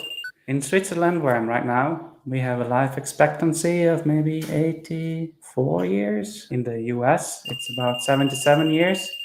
So you have a little bit less time to achieve the things you want in your life. So what's the point of this game? Is it like some sort of simulator?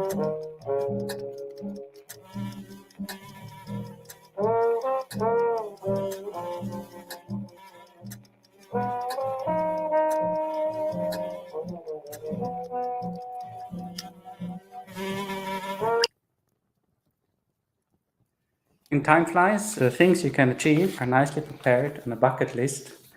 This is a very small part of that bucket list. So these are the things you can do in the world.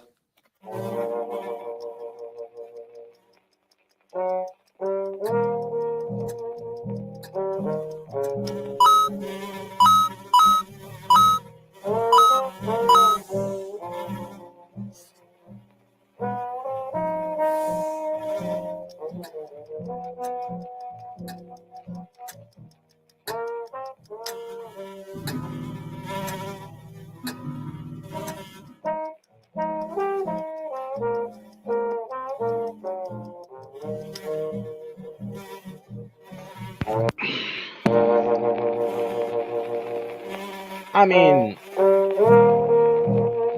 the concept seems interesting, but bro, The game is coming to PlayStation, Nintendo Switch, PC, and Mac sometime next year. I'm going on Please Xbox? visit timeflies.buzz, where you can sign up for the newsletter so you get updated when it's out, or you find a link to the Steam page where you can wishlist the game. Thank you.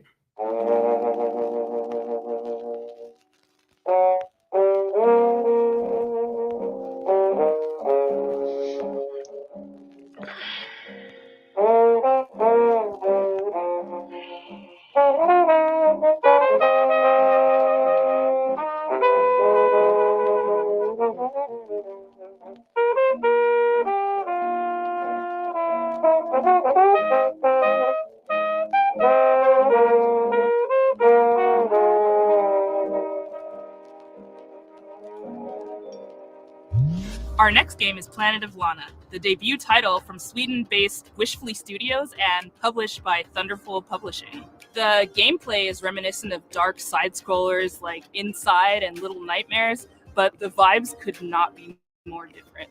Who are these enigmatic enemies? What do they want with Lana's sister and her world? And what other secrets are there to uncover in this beautiful, boundless environment? Hello, my name is Adam Stjernljus, and I'm the creative director at Wishfully. We're a small indie game studio in Sweden making Planet of Lana.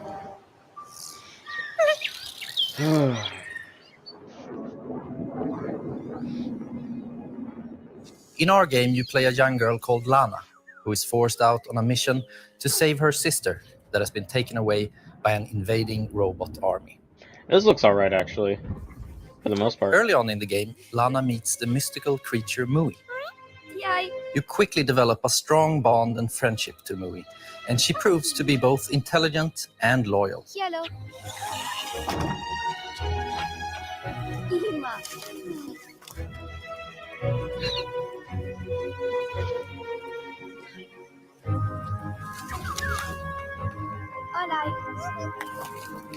Being her own personality, Mui also has things that she's afraid of. Neno Mui. But being small and agile also has its advantages. Wait, this event For was example, being able to low-key kind reach of trash, places that bro. you can't. Most of it was just fucking space shit. Pamaki Mui. Hello. She also has this special ability she can use to control some of the strange creatures of this planet. Hello.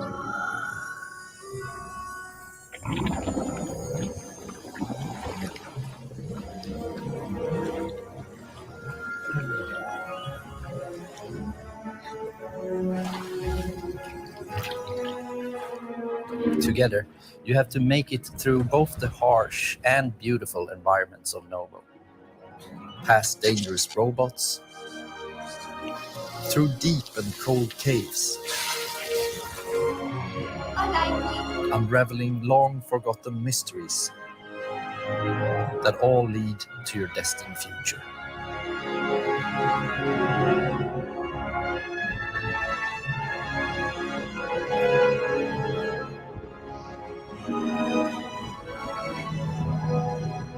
Planet of Lana is really a labor of love, and we're very excited here at Wishfully to bring you what we believe is a truly unique adventure.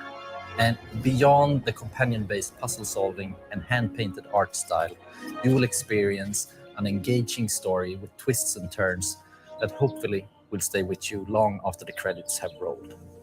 Planet of Lana is coming to Xbox and PC this year, and you can wishlist right now at Steam or sign up at our newsletter at planetoflana.com. This next title from Two Star Games is quite literally an on-the-rails shooter. You and your little yellow train with its mounted machine gun and exquisite collection of bobbleheads Yeah, the VR face off showcase. against a demonic, clown-faced train who is hell-bent on devouring human Black flesh. Voices in This Gaming. is Choo Choo Charles. That was yesterday. Hey, I'm Gavin. I'm the solo developer behind Two Star Games, and I'm currently making Choo Choo Charles. Devolver Digital, 6 p.m. I'm not watching that.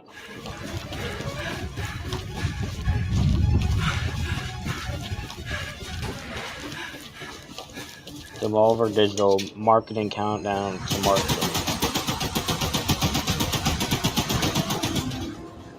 It's an open-world horror game where you navigate an island in an old train. And tomorrow we have the IGN Expo, Upgrade it over time, and then use it to fight an evil spider train named Charles. which apparently tomorrow will be new announcements, never before seen gameplay, world premieres, and then Geeked Week at 1 p.m. So I might stream If you that. pump enough lead into his face, I I'll guess. probably encourage him to run off and find something else to do.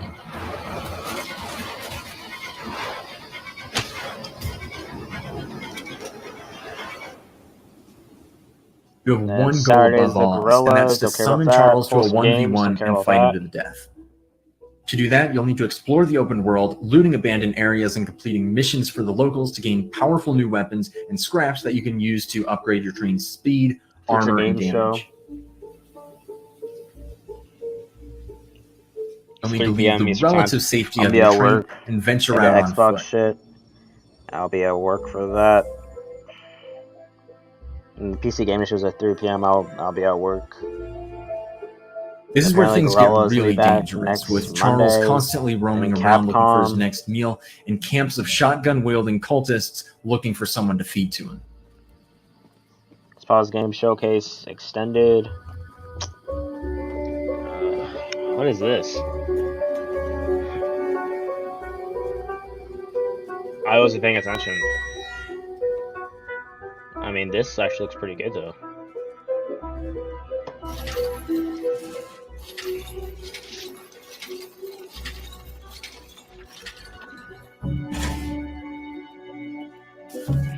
After collecting 3 heavily guarded gems from abandoned mines around the island, you'll place the gems on one of the shrines, angering Charles and drawing him to your location.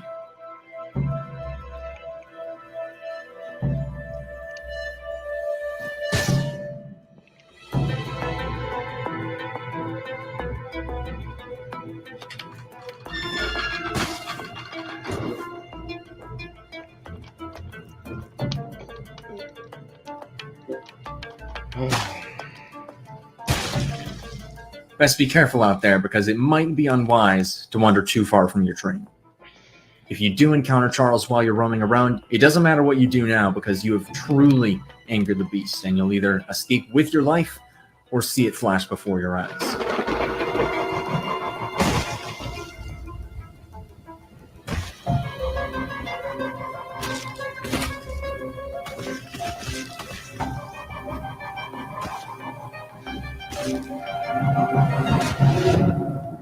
If it sounds like something for you, be sure to follow and wishlist Choo Choo Charles on Steam. I'd greatly appreciate it. It really does mean a lot. We've got a special one for you. It's very personal and near and dear to I Am 8-Bit because it's a I Am 8-Bit Presents published title. It's called Escape Academy, and think of it like Hogwarts, but for escape rooms. It's from developer Coin Crew Games, and they hail from the arcade amusement space. They've designed escape rooms in real life. Better they talk about their game than me. Here they are. Hey, I'm Mike. I'm Wyatt. And I'm Michelle, the art director. Wait, am I supposed to say I'm the... Hey, I'm Mike. I'm Wyatt. We're the founders. And I'm Michelle, the art director.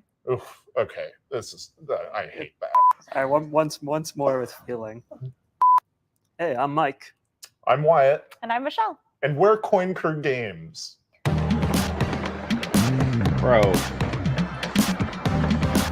Also, what's the EA supposed to be on here? When Coin Crew Games was founded, Like, we were actually building real-world escape rooms. They had to arcade be showing us some machines, stuff but at when 6. the pandemic hit, we needed to pivot.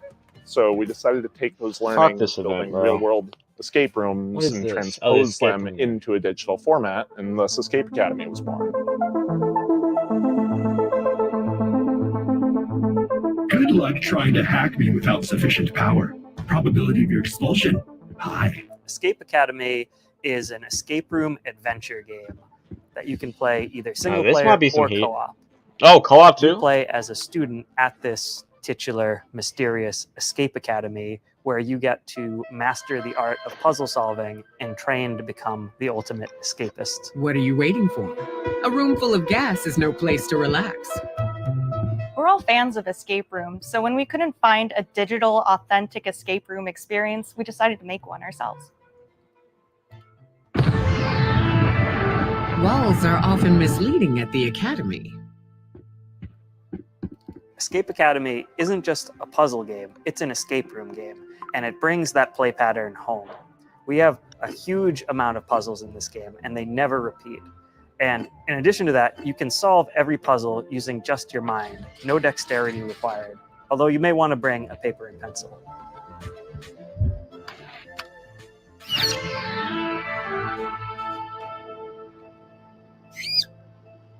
The academic theming gave us the leverage to create a wide variety of rooms that support the narrative and put players in situations they would never find themselves in real life escape rooms.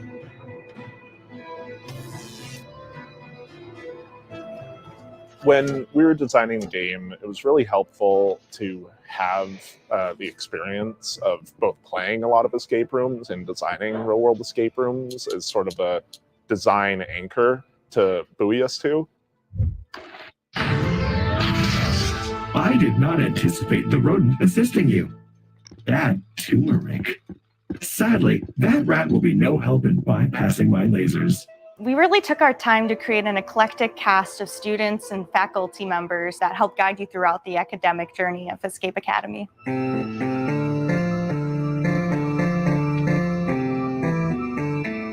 Building on the lessons that you get in each room and raising the stakes throughout your journey at the Academy was definitely a design pillar we wanted to make sure came through in the final game. I am not feeling so well. Analysis, I have succumbed to disco fever. Escape Academy is coming to Xbox, PlayStation, and PC on July 14th and will be available day one on Xbox Game Pass. And you can wishlist us today on Steam. We'll see you at the Academy. Thanks! Is it cross-platform now? Crossplay? PS5, PS4, okay. I mean, it has to This be. game's for all those fans of organization out there, all those organizers. It's from a studio called Max Inferno, and it's a game about getting things lined up just right. It's called A Little to the Left.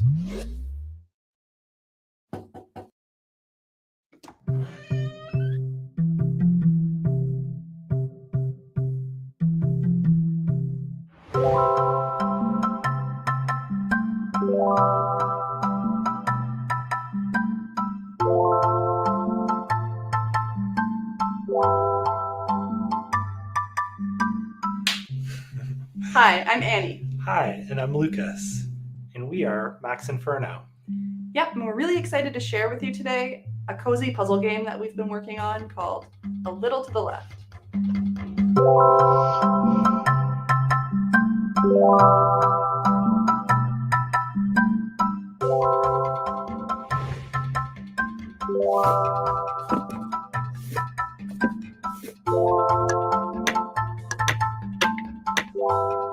A Little to the Left is a game where you sort, stack, and tidy up the house.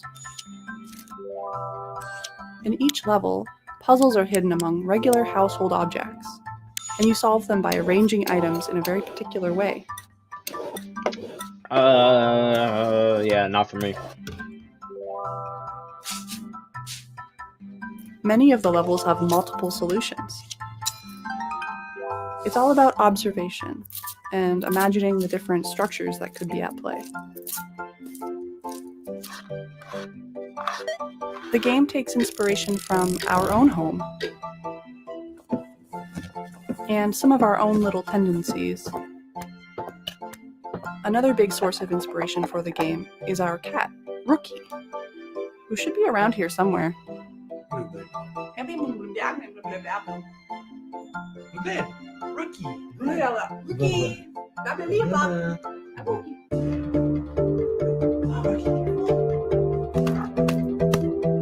Square up with that camera.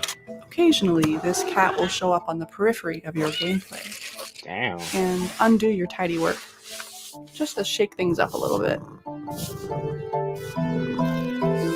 The game starts off pretty simple, but as you progress, the logic behind the puzzles becomes a little more surreal.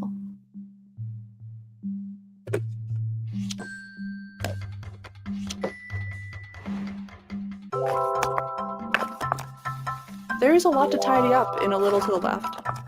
Actually, every day brings something new. With the daily tidy delivery, you get even more out of our favorite puzzles. And you earn fun badges too. Well, thanks for stopping by. We hope you enjoy A Little to the Left when it releases later this year. See you later. Bye.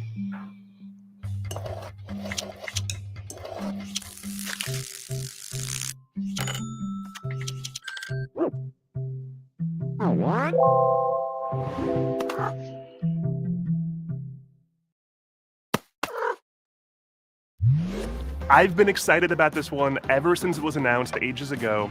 It's from developer Gummy Cat. It's called Bear and Breakfast. And the title says it all. You're a bear, you run in bed and breakfast in the woods, and it's really freaking fun. We're debuting a brand new animated trailer, a bunch of gameplay you've never seen, and finally announcing a release date.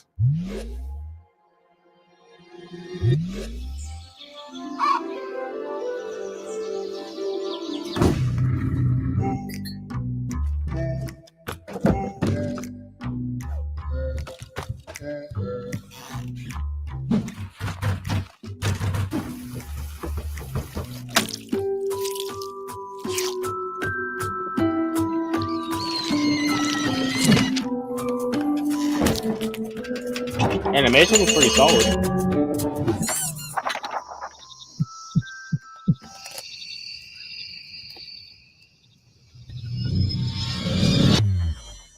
I'm Ioana. And I'm Radesh. We're from Gummy Cat in Romania. Today, we're showing you our first game called Bear and Breakfast.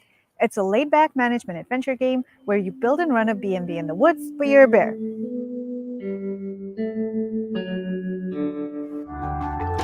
In Bear and Breakfast, you play as Hank, a young, curious bear from Silver Valley who lives in a small home with his mom and two best friends.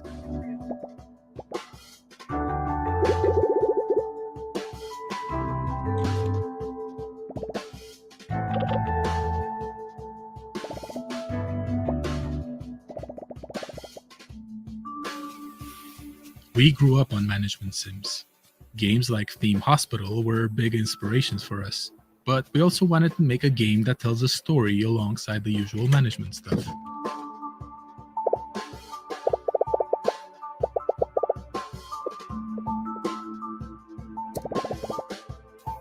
So it turns out that humans are coming back for some reason, and they need a place to stay. There's old, rundown buildings all over the place, and you're just the bear for the job. Or the fact that, like, so far, everything that we've... Like, most of this event has just been fucking indie games. So don't get me wrong, I mean... The game indie games are good. Story I don't have anything against that, but... we all know why we came here for those AAA games. Crafting furniture and decorating stuff. I mean, that's kind of cool. You get to craft your own stuff, I guess. The actual furniture you do make awards different kinds of points. For instance, beds give comfort, showers give hygiene, that type of thing.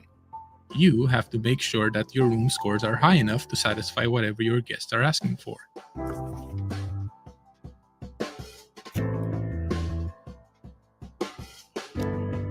Each type of score comes with its own challenges.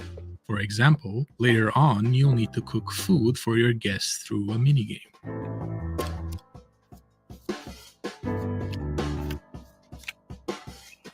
There's a lot more to Bear and Breakfast, but you can play at your own pace since the game won't rush you. I might stop the stream in a little bit, because they ain't really showing anything And interesting. there's definitely no creepy subplot hidden somewhere in the forest.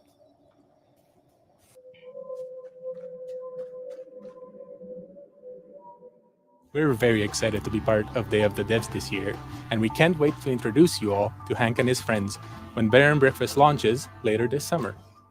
Thank you.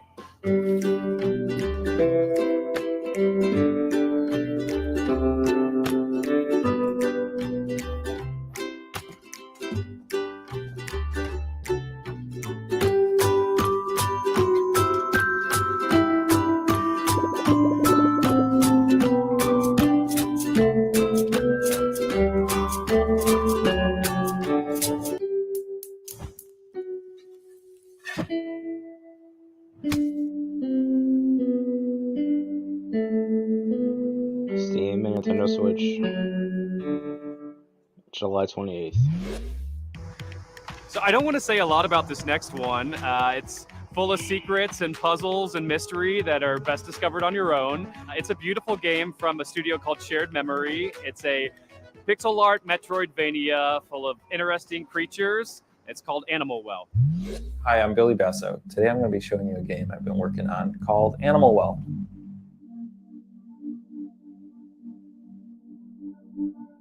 In Animal Well, you explore a surreal and sometimes dangerous pixel art labyrinth that is filled with secrets.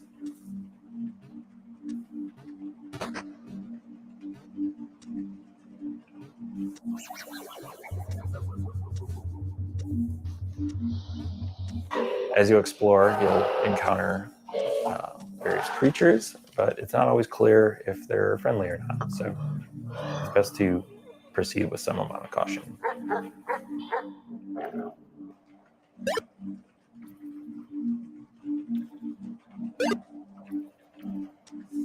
Throughout the game, you're going to find various items that will give you new abilities and help you solve some puzzles.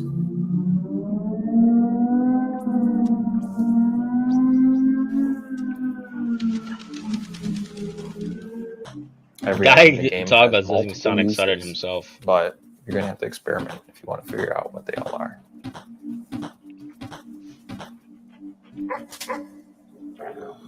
What is that? What are you even playing as?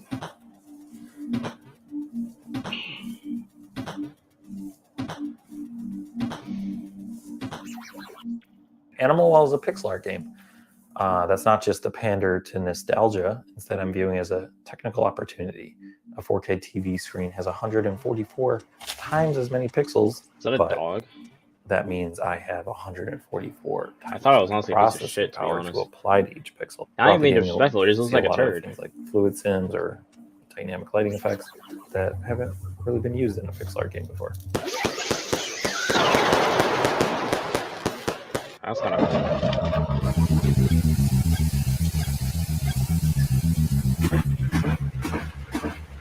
Designing Animal Wall is a layered experience. So what that means is the base layer is something the average person can play through and enjoy to completion.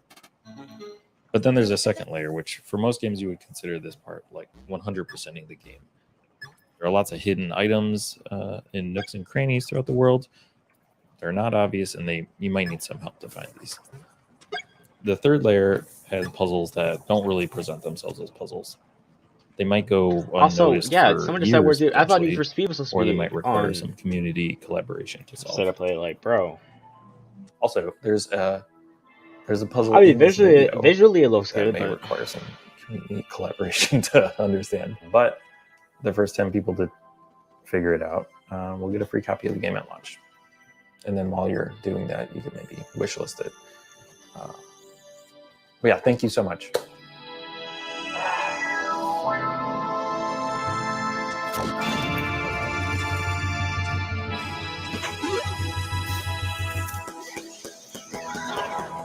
I mean, I don't want to be disrespectful to like the creators of these games because they do put a lot of time and energy and work into it. It's just that I don't know, man.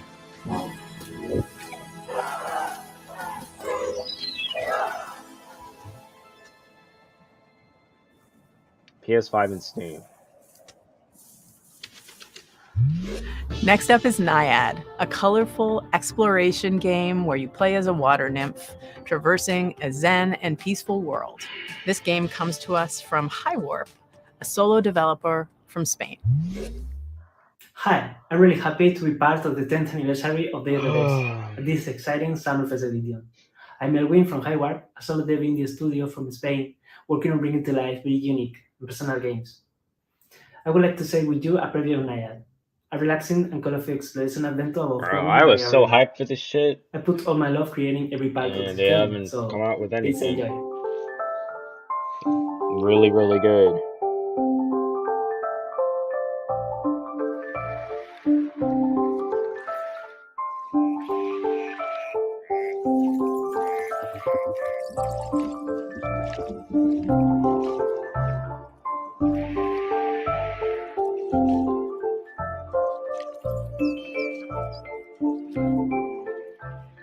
The journey starts with the birth of a little water nymph at the spring of the river.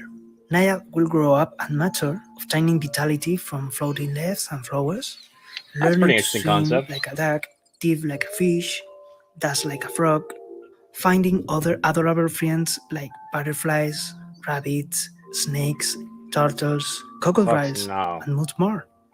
Help them to find their way, avoiding obstacles and dangers, using your skills. You will immerse through a lot of beautiful places like a deep Visually, it forest, looks good. Like a lot of a these dark games look cave, visually good, a joyful creek, pretty much. and more. Water, symbolizing life, starts pure and fresh, and little by little, it will be fading into dark. You can sing to regenerate the nature, making sprout flowers in your path. And you must do your best, because the humans are controlling this river wall. Humans create their own fake rivers, like these noisy roads with strange smoke creatures. You are the guardian of this river, and that seems to be a difficult task, but don't be afraid, because a tiny cloud will take care of you from the sky. The beautiful hair of Nayad is like its vitality. You can make it grow up under the sun rays, change its color, even tie small flowers on it. Creating Nayad, I focused on a wholesome experience. Enjoy it at your own pace, exploring and flowing. Nayad will be available for PC and consoles by the end of this year. Thank you for watching. Looks good visually.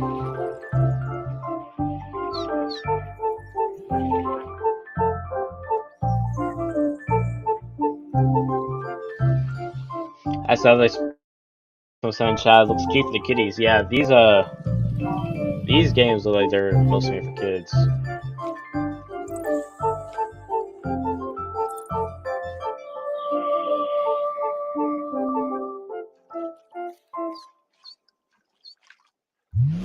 If you ever find yourself longing for the good old days, then why not take a trip back to the Stone Age in this cooperative life and farming simulation game from Sodaden and Cryptico.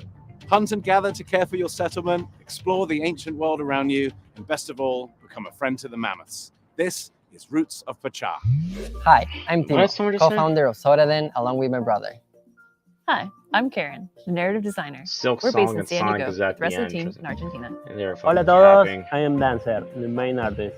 And I'm Johnny, Timo's brother. We are the team developing Roots of Pacha, a farming sim set in the Stone Age where you help your clan develop the ideas that shape humanity. In a time when there weren't stores to buy seeds or anything else, you'll build your village from the ground up.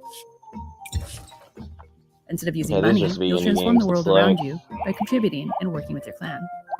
fake ass Club Penguin. Starting small, you'll explore the regions of this new land, discovering plants and resources along the way.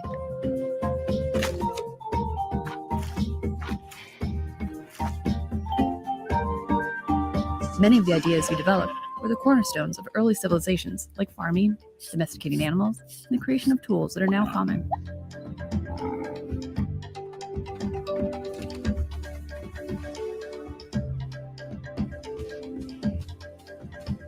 Ideas will build on one another, and after Beta a while, Club you'll find your Penguin. community transformed. LLLL. Yeah, I just can't imagine they just looked like, bro.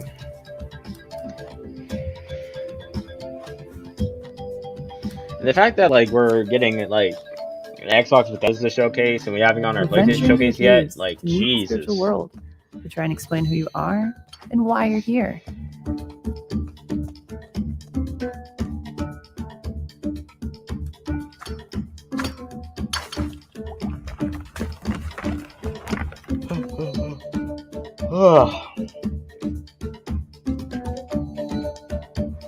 The game's Stone Age setting was inspired by the book The Clan of the Cave Bear.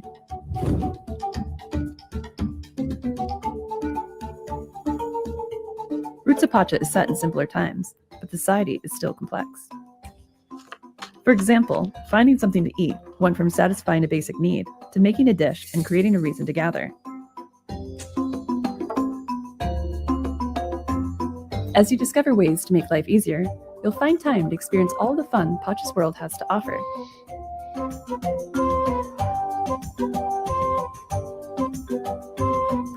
You'll get to know your clan, meet others living around you, and maybe even find that special someone.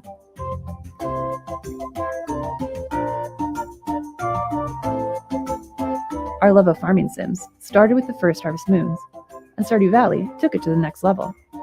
With Roots of Pacha, we want to make our own unique contribution to this genre. We're working on this project with all of our hearts. We're super excited for you to play the final version. In In the meantime, we have a brand new demo that just went live today. Thanks for having us. Muchas gracias.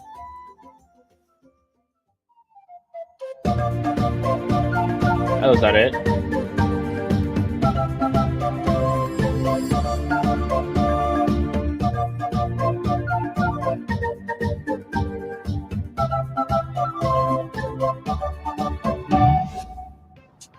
And now I am very pleased to present a world premiere from our friends at Us2 Games, the folks who brought you Monument Valley, Alba, and a bunch of other really, really cool games. Here it is.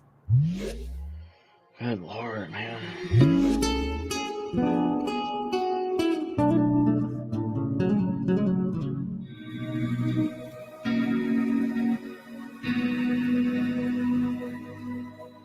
At Us2 Games, we really try and take what's meaningful and great about games and deliver that to everybody. So with Monument Valley, we made people care about a character for the first time if they've never really engaged with games very much. And with Alba Wildlife Adventure, we took open world games and packaged that into a kind of theme about saving an island that more people are going to want to engage with than just the hardcore. And with this game, what we really want to do is take these genres that we really love, like roguelike games, and turn-based tactics, these games are weird. add a little bit of sports game in there as well, and themes about dreams and conflicting fears, and really package that together into something that feels really unique. In the game, you play the role of Desta. He's a young person in their early 20s. He's coming home for the first time, having not left home in the very best way. Their relationship with their mother and their family and their friends, there's a few of them that were a little bit broken. And they were broken because they didn't really have the words to say. And their father, who used to be a big part of their life, unfortunately passes away. And they don't have those tools and that person to lean on to bridge that gap. So they manage to go home. They find this old ball they used to play with their dad. And when they try and fall asleep with it, they find themselves in a world between worlds, neither asleep nor awake. And when they're in this, they can explore these moments, these memories, and solve these creative problems through a ball game. And when they do that, they find the right words to say to confront these people. The people we're going to be meeting in Desta's dreams are people who were significant to Desta before they left town a couple of years back. And there are lots of people they don't know quite as well, too, and some people who have been shaped by Desta's impression of them in their dreams. But they've all had a profound impact on Desta's life. These characters are really interesting because all of them are interwoven as part of Desta's story, but also with each other. They don't just appear as abstractions, but they really feel like a part of the makeup of Desta's background. One way or another, the people that Desta meets throughout the game helped Desta become who they are today. And they've taught Desta a number of different things, like standing up for themselves, taking risks, expressing themselves, and more. There are a few different themes in the story, but I would say that certainly loss is a big part of it. Finding yourself, courage and perseverance, and reawakening. No pun intended. It feels like we've been able to put a lot of ourselves into Desta. The same is true for pretty There might much be all of some our indie games, game but developers are Desta in talking more particular is very than that personal Gotham to Knights developer. a lot of Pisses the me members off. of the team. I'm sure we can all relate to some of the themes of maybe having ghosted a friend and not being sure how you could like get back in touch with them, or dwelling over how you might have said something in a conversation and like having that play over and over in your mind, which is like one of the core themes of the game. It's definitely got more depth and more game mechanics than anything we've made before, and it's being designed from the ground up to be a multi-platform title. We're really looking forward to telling you more about Desta, the memories between, in the coming weeks and the coming months.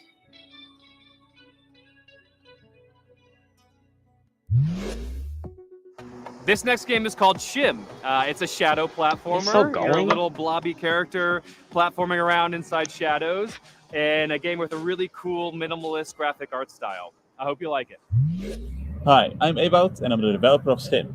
And I'm Niels from Exernice, and I help Ewout develop Schim. We're located in the north of the Netherlands in a town called Leeuwarden. We are a team of 2, plus the talented people at Moonseller who do the audio.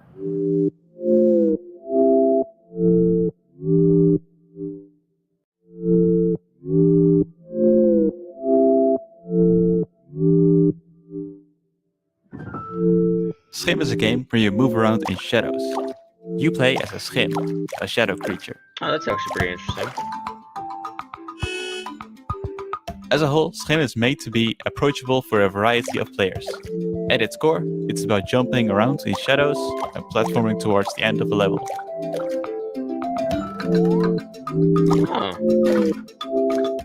Each shadow has their own schim. The player plays around with the schim of a human. However, cool. this schim is separated from their person, and it's up to you to find your way back.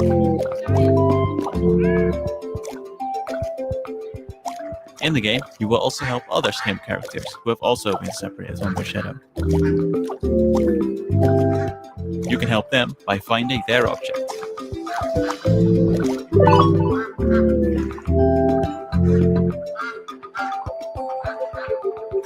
Schim takes big inspiration from the feeling of playing as a child. Playing imaginary games with made-up rules. Move around in shadows and jump to the next shadow.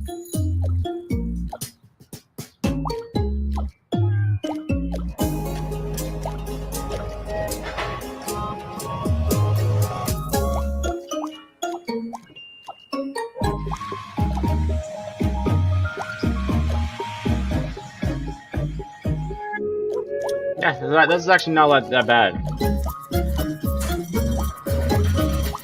Pretty neat concept. Check it out and follow us at schimgame.com. Hi everyone, and thank you Dev the Dev for having us this year. I'm Anne, the manager of Asobu, a community hub for indie game creators in Tokyo. We have a space where people can come to work and meet other people, do small gatherings, and we are helping Japanese devs by introducing them to platforms, console publishers, helping them on marketing, or as usually they don't speak English, helping them to apply to overseas events like this one.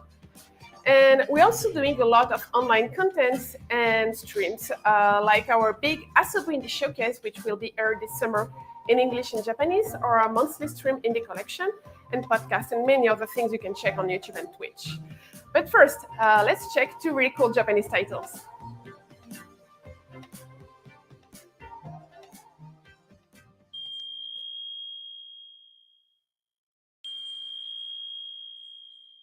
Someone really asked Marvel Spider-Man 2, that's what we're not getting at.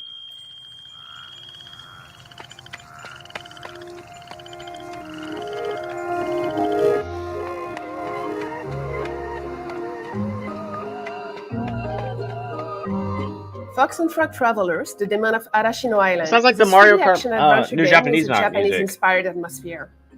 You will play as Fox, a girl who finds herself on Arashino Island and starts traveling with Frog. Torii Gates, Fusto Lantern, and Neon gives light and color to the island. But something is lurking in the shadows, inching even closer. The fuck is...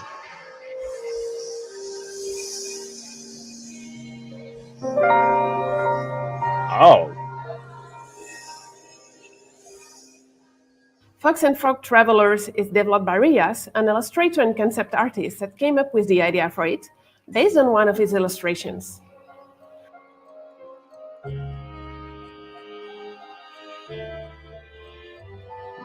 This is so cute. Bites her head off.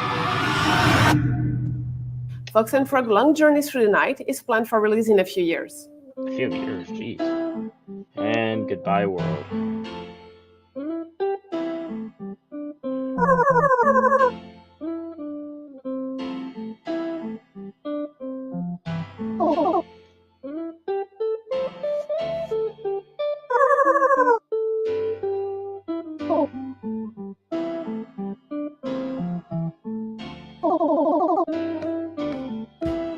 First game of the young solo developer Yofuji, Goodbye World is a narrative game about two young indie game creators, the shy Kani and the extrovert Kumade.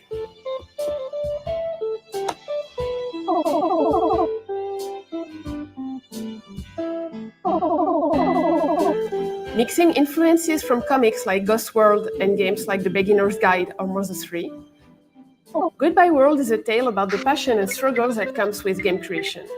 Through 13 chapters of the story, rendered in beautiful pixel art in a resolution close to the Super NES and Game Boy Advance.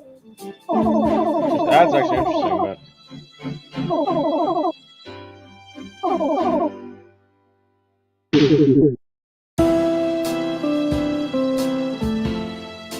Goodbye World is due out on Steam later this year. If you like those games, don't hesitate to wishlist and to follow the devs on Twitter. And if you are interested by Japanese indie scene or indie games, you can follow us on Twitter, on Discord, chat with us, and watch our Indie Game Showcase, which is coming this summer. And thank you again for watching, and Day of the Devs for having us. The process of moving to a new city can be daunting.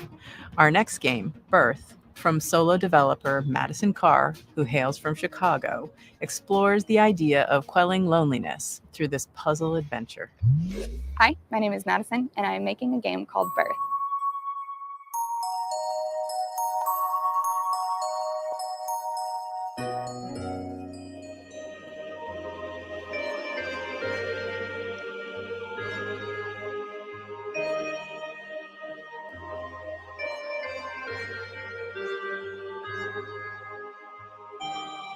Birth is a point-and-click puzzle game about living alone in a large city.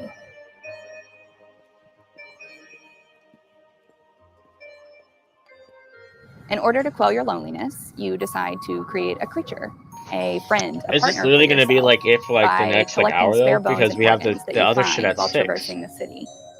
The Devolver. You will explore libraries and post offices and museums and cafes and apartments that don't belong to you.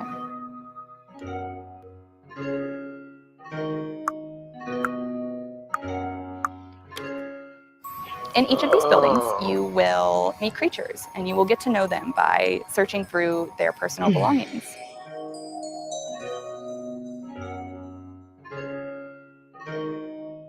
Their laptops and phones, their cabinets and their notebooks. That look creepy. Not gonna lie, that really creeped me out a little bit. Oh, like, bro. Within these personal belongings, there are puzzles. Some are physics-based, some are pattern-based, some are abstract. There are no instructions, and you are rarely doing the same thing twice.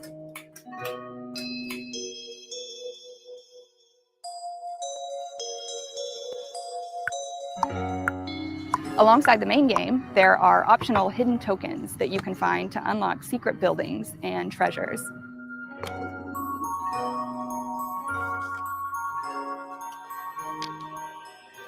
Birth comes out this August.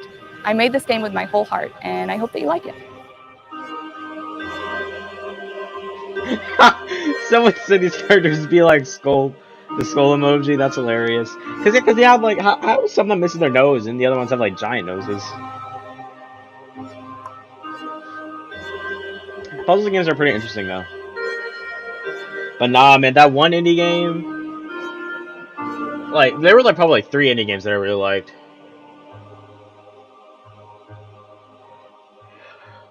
That shit with the In our next title, How to Say Goodbye, you play as the ghost of a person who's recently died and is embarking on the journey of accepting their own death.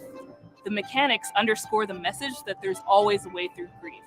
You may get stuck, but you can always stop, reevaluate, and keep moving. It's all just part of the puzzle. that game made by the single dad Hi, in Poland. I'm Florian, co-author of the upcoming narrative puzzle game, How to Say Goodbye. And then that game, and then one of the games I saw earlier with Dylan, and then that game, the escape room game. Other than that, though,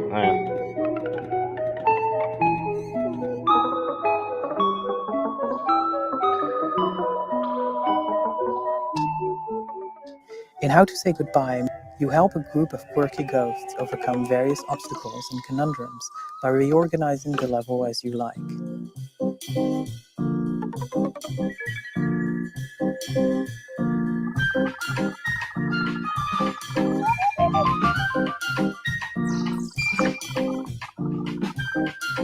Moving one tile will also push the surrounding tiles.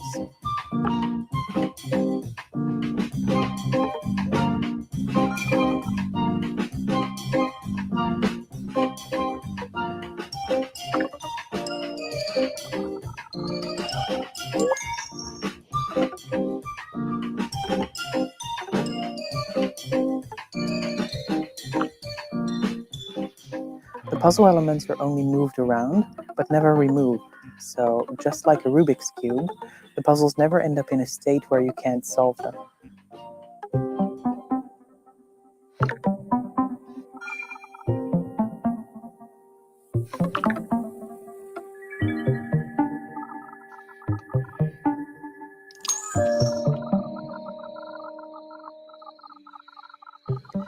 Follow various characters looking to discover why they are still here and how to move on while trying to escape the grasp of an evil wizard who doesn't know how to let go.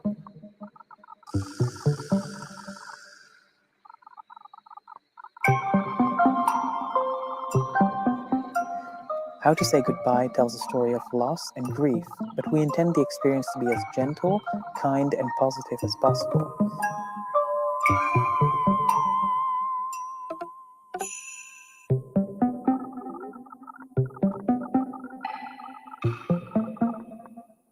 If this sounds like something that you would be interested in, please wishlist the game.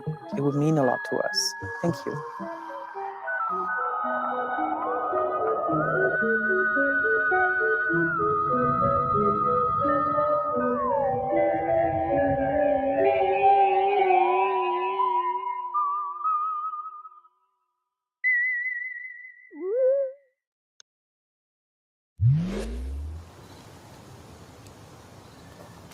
Oh, hi. Well, wasn't that a great show and a great cake, and it's all gone, and so now we have to say goodbye. I hope you liked that. I hope you liked all the games. Thank you to all the developers for making such fantastic games and for bringing them here for everyone to enjoy. Special thanks to all of our generous sponsors. You've always been there for us, and we could not do this without you. PlayStation, Idea Xbox, Nintendo, Steam, Epic Games Store. Y'all are awesome. Thank you. Extra special thanks to Dose One, the Magic Man, for supplying all the beats and sound effects and tunes you hear in every Summer Game Fest edition of Day of the Devs. We couldn't have done any of this without you, or at least it'd be really quiet and kind of suck. We're not done with the Day of the Devs 10th anniversary just yet. If you go to dayofthedevs.com and sign up for our newsletter, you will be amongst the first to hear about all the excitement that's to come this year. Other than that, thank you so much to everybody who watched, and we'll see you next year. Bye. We'll see you next time.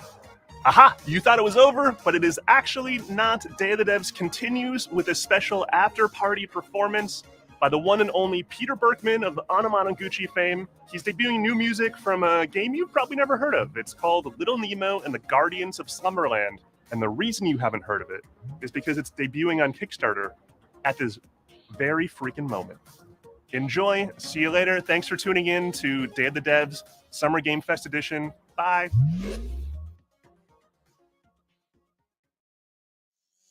I mean, we got 13 minutes left, it seems like. Well, an hour and 13 minutes until the Devolver.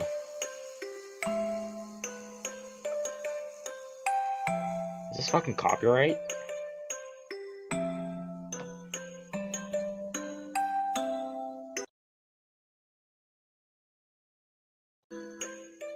Wait, is this the...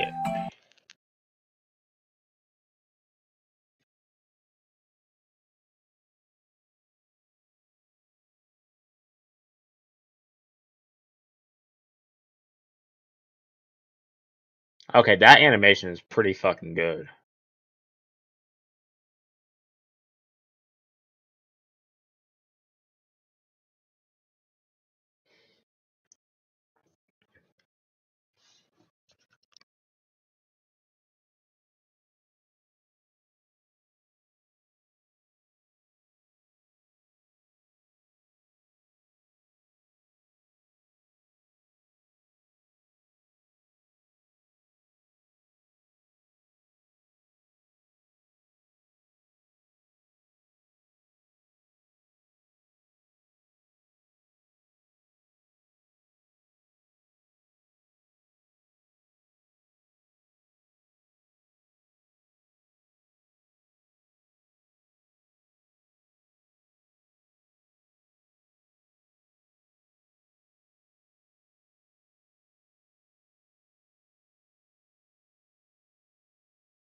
The animation was pretty solid though.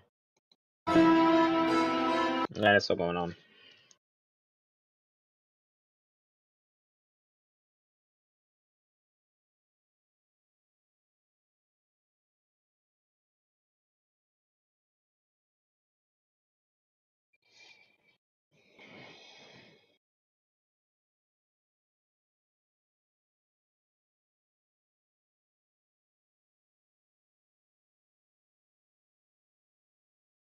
It's still going.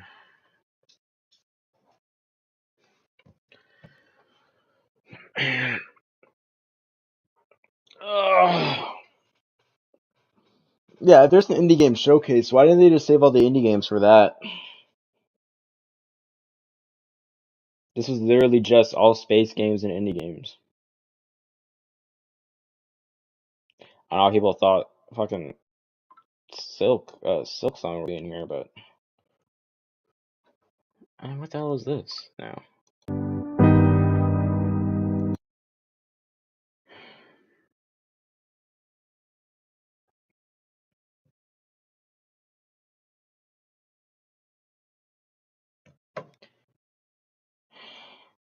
Yeah, okay, yeah, well, I might actually honestly play this. Ugh, excuse me. Animation-wise, this is actually pretty decent. Actually, it's more than decent. This is pretty good.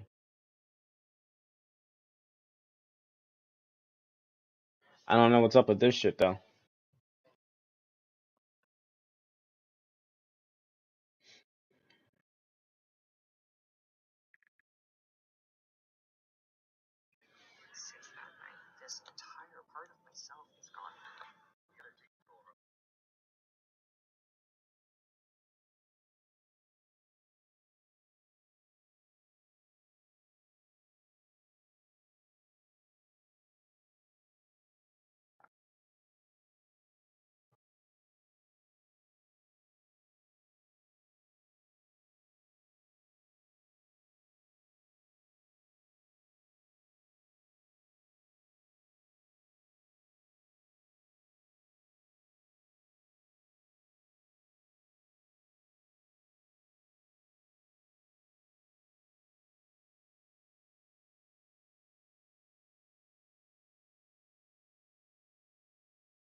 It's still going? Like, bro.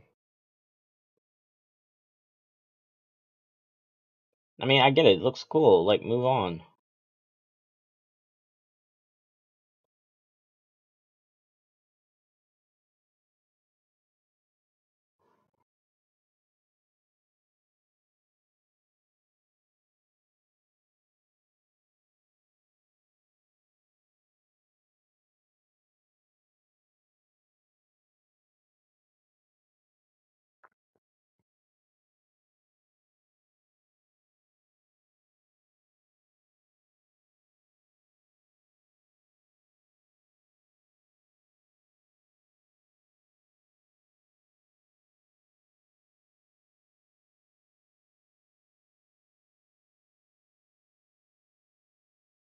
Yeah, this is way too long. And it just seems like and like music, like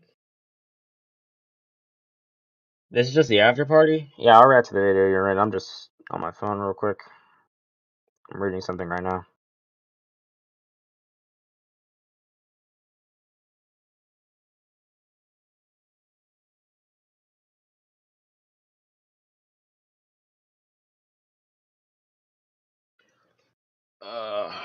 I think it could be.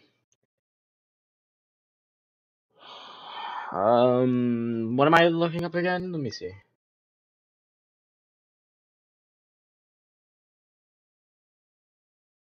Here we go. Here, I'll copy and paste it for you.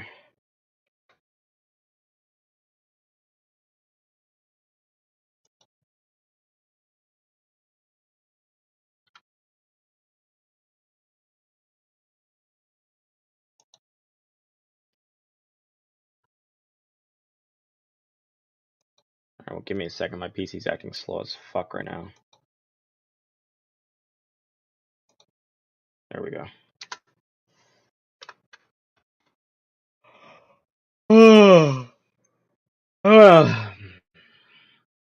It was like a bootleg version of DuckTales for the Wii U. Oh man.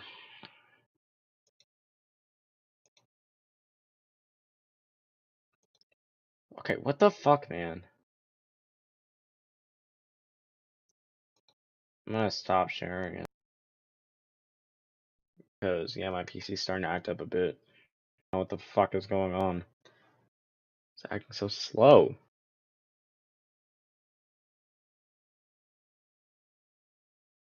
Hey, well, it's not the PC itself, actually. It's just fucking Chrome, it looks like.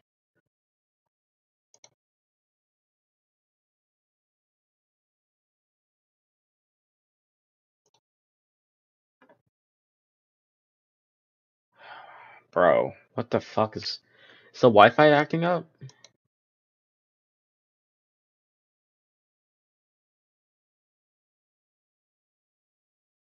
Bro, I mean, hold on.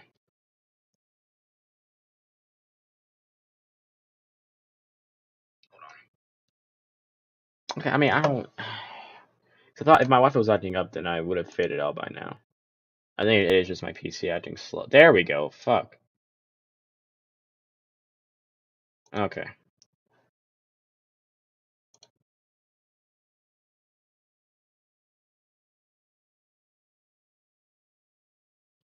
And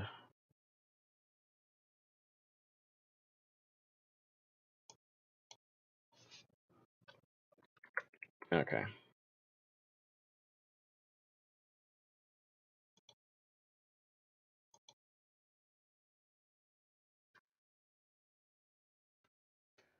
All right.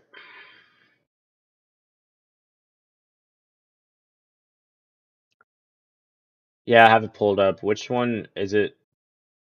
Let me share it. Hold on.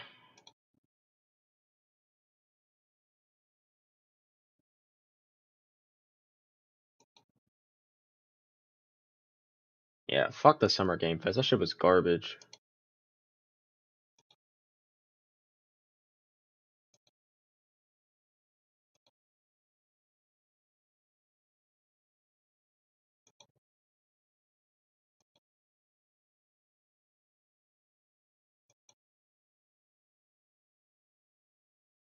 Yeah, this is you, right?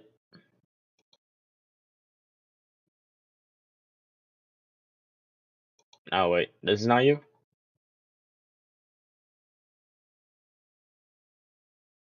Yeah, TMT. I mean, there was some stuff that were alright, but like overall, no, I didn't like it at all. TMNT looked alright. Some of the indie games looked alright. It was literally just space games and indie games for like 90% of the showcase, which is fucking stupid because they literally have a indie games showcase coming this summer. Which one did you want me to? The first one?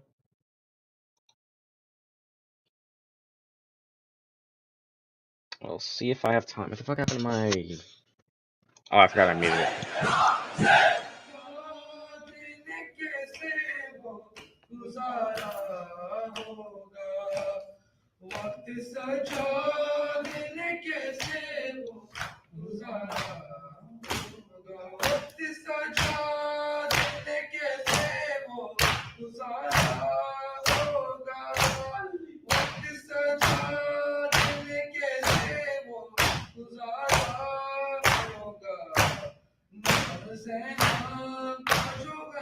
Yeah, no, I muted the that last the Game Fest because I was playing some song.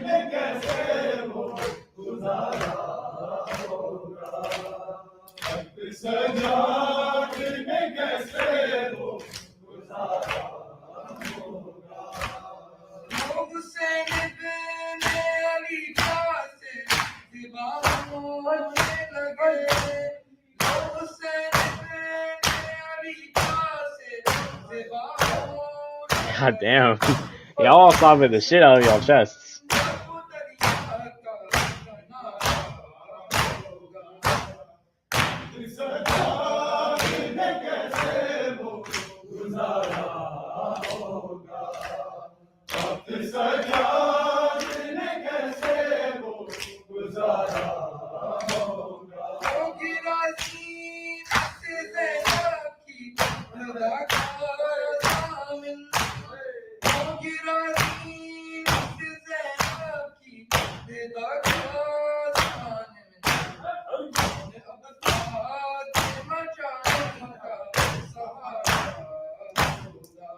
I'm not gonna lie, I'm actually tapping my foot every time you guys spot your best there.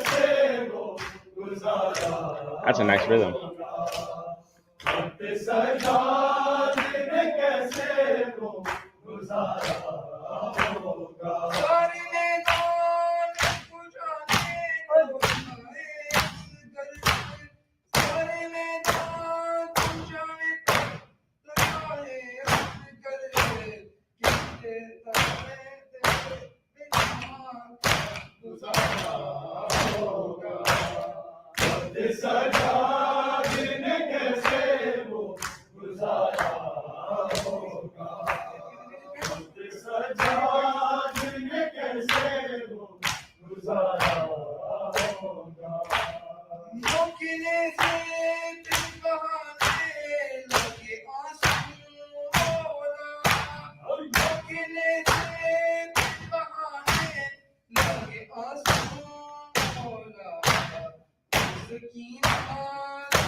Because we are mourning the death of the grandson of the Prophet Muhammad as he was brutally killed by the tyrant of his time and one half of the princes of the youth of heaven.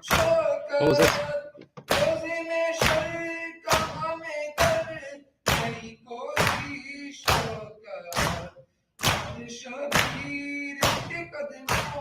Wait, where the fuck is the... No, I don't want to report it. Jesus Christ. Oh, here we go. How the fuck did I not see that? September 22nd, and this was in 2020. Oh, it's late 2020.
Everybody said I read good, I sounded better when I was practicing, and my heart almost leaked out of my chest. Oh, fuck, I am now. When I was reading in front of all those people. Oh, you actually read something. Oh, okay.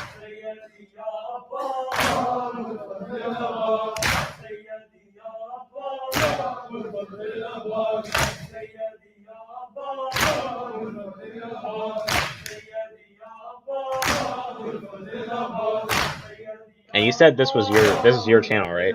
Your other channel?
Oh, okay, gotcha.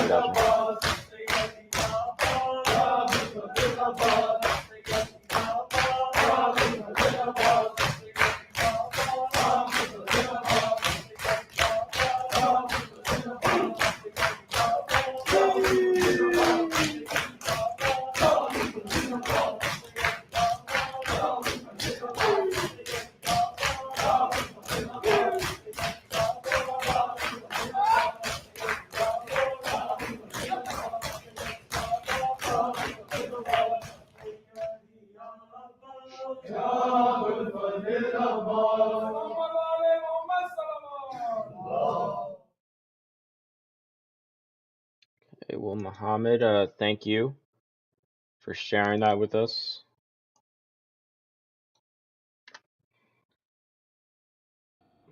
Let me just check something real quick. Yeah, no, it's over. All right, whoa. Guys, I think I'm gonna end the stream off right here. I've been streaming for about 8 hours now. Yeesh. So plan for the next couple of days. I don't know if I have time because I have some chores to do and stuff. So if I have time, I might stream the. Actually, what I'll do is I'll probably stream the Devolver thing tomorrow morning, right before the Netflix thing tomorrow. Let me pull up the schedule again because I do also want to watch fucking The Boys tomorrow. Hold on. Summer Game Fest 2022 schedule.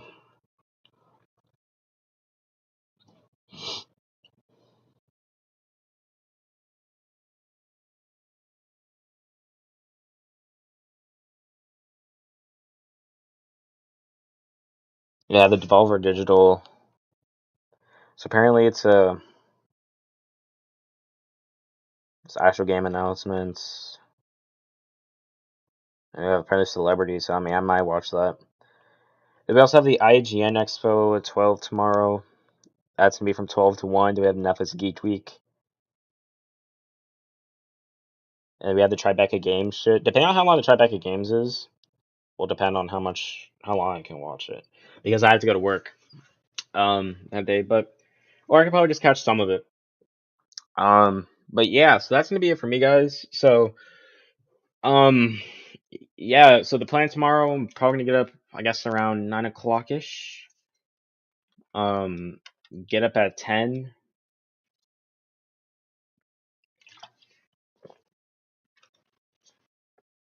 Watch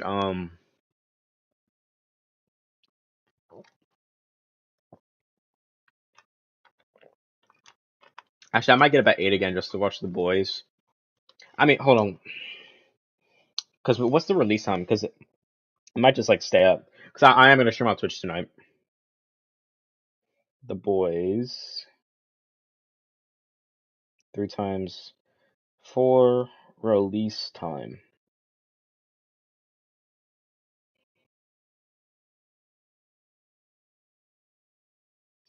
Opens up at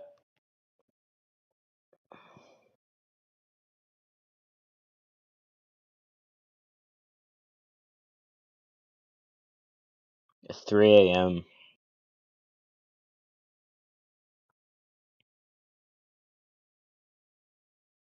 Okay. So, yeah, I think that's what I'll do.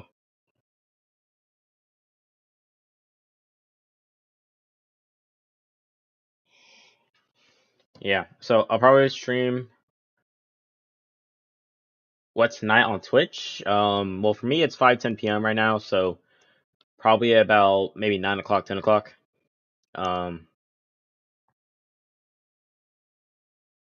I mean, I don't really want to stay up too late though because I need to get enough sleep so I can. Well, no, tomorrow I'm only working for 5 hours, and I don't really need much rest.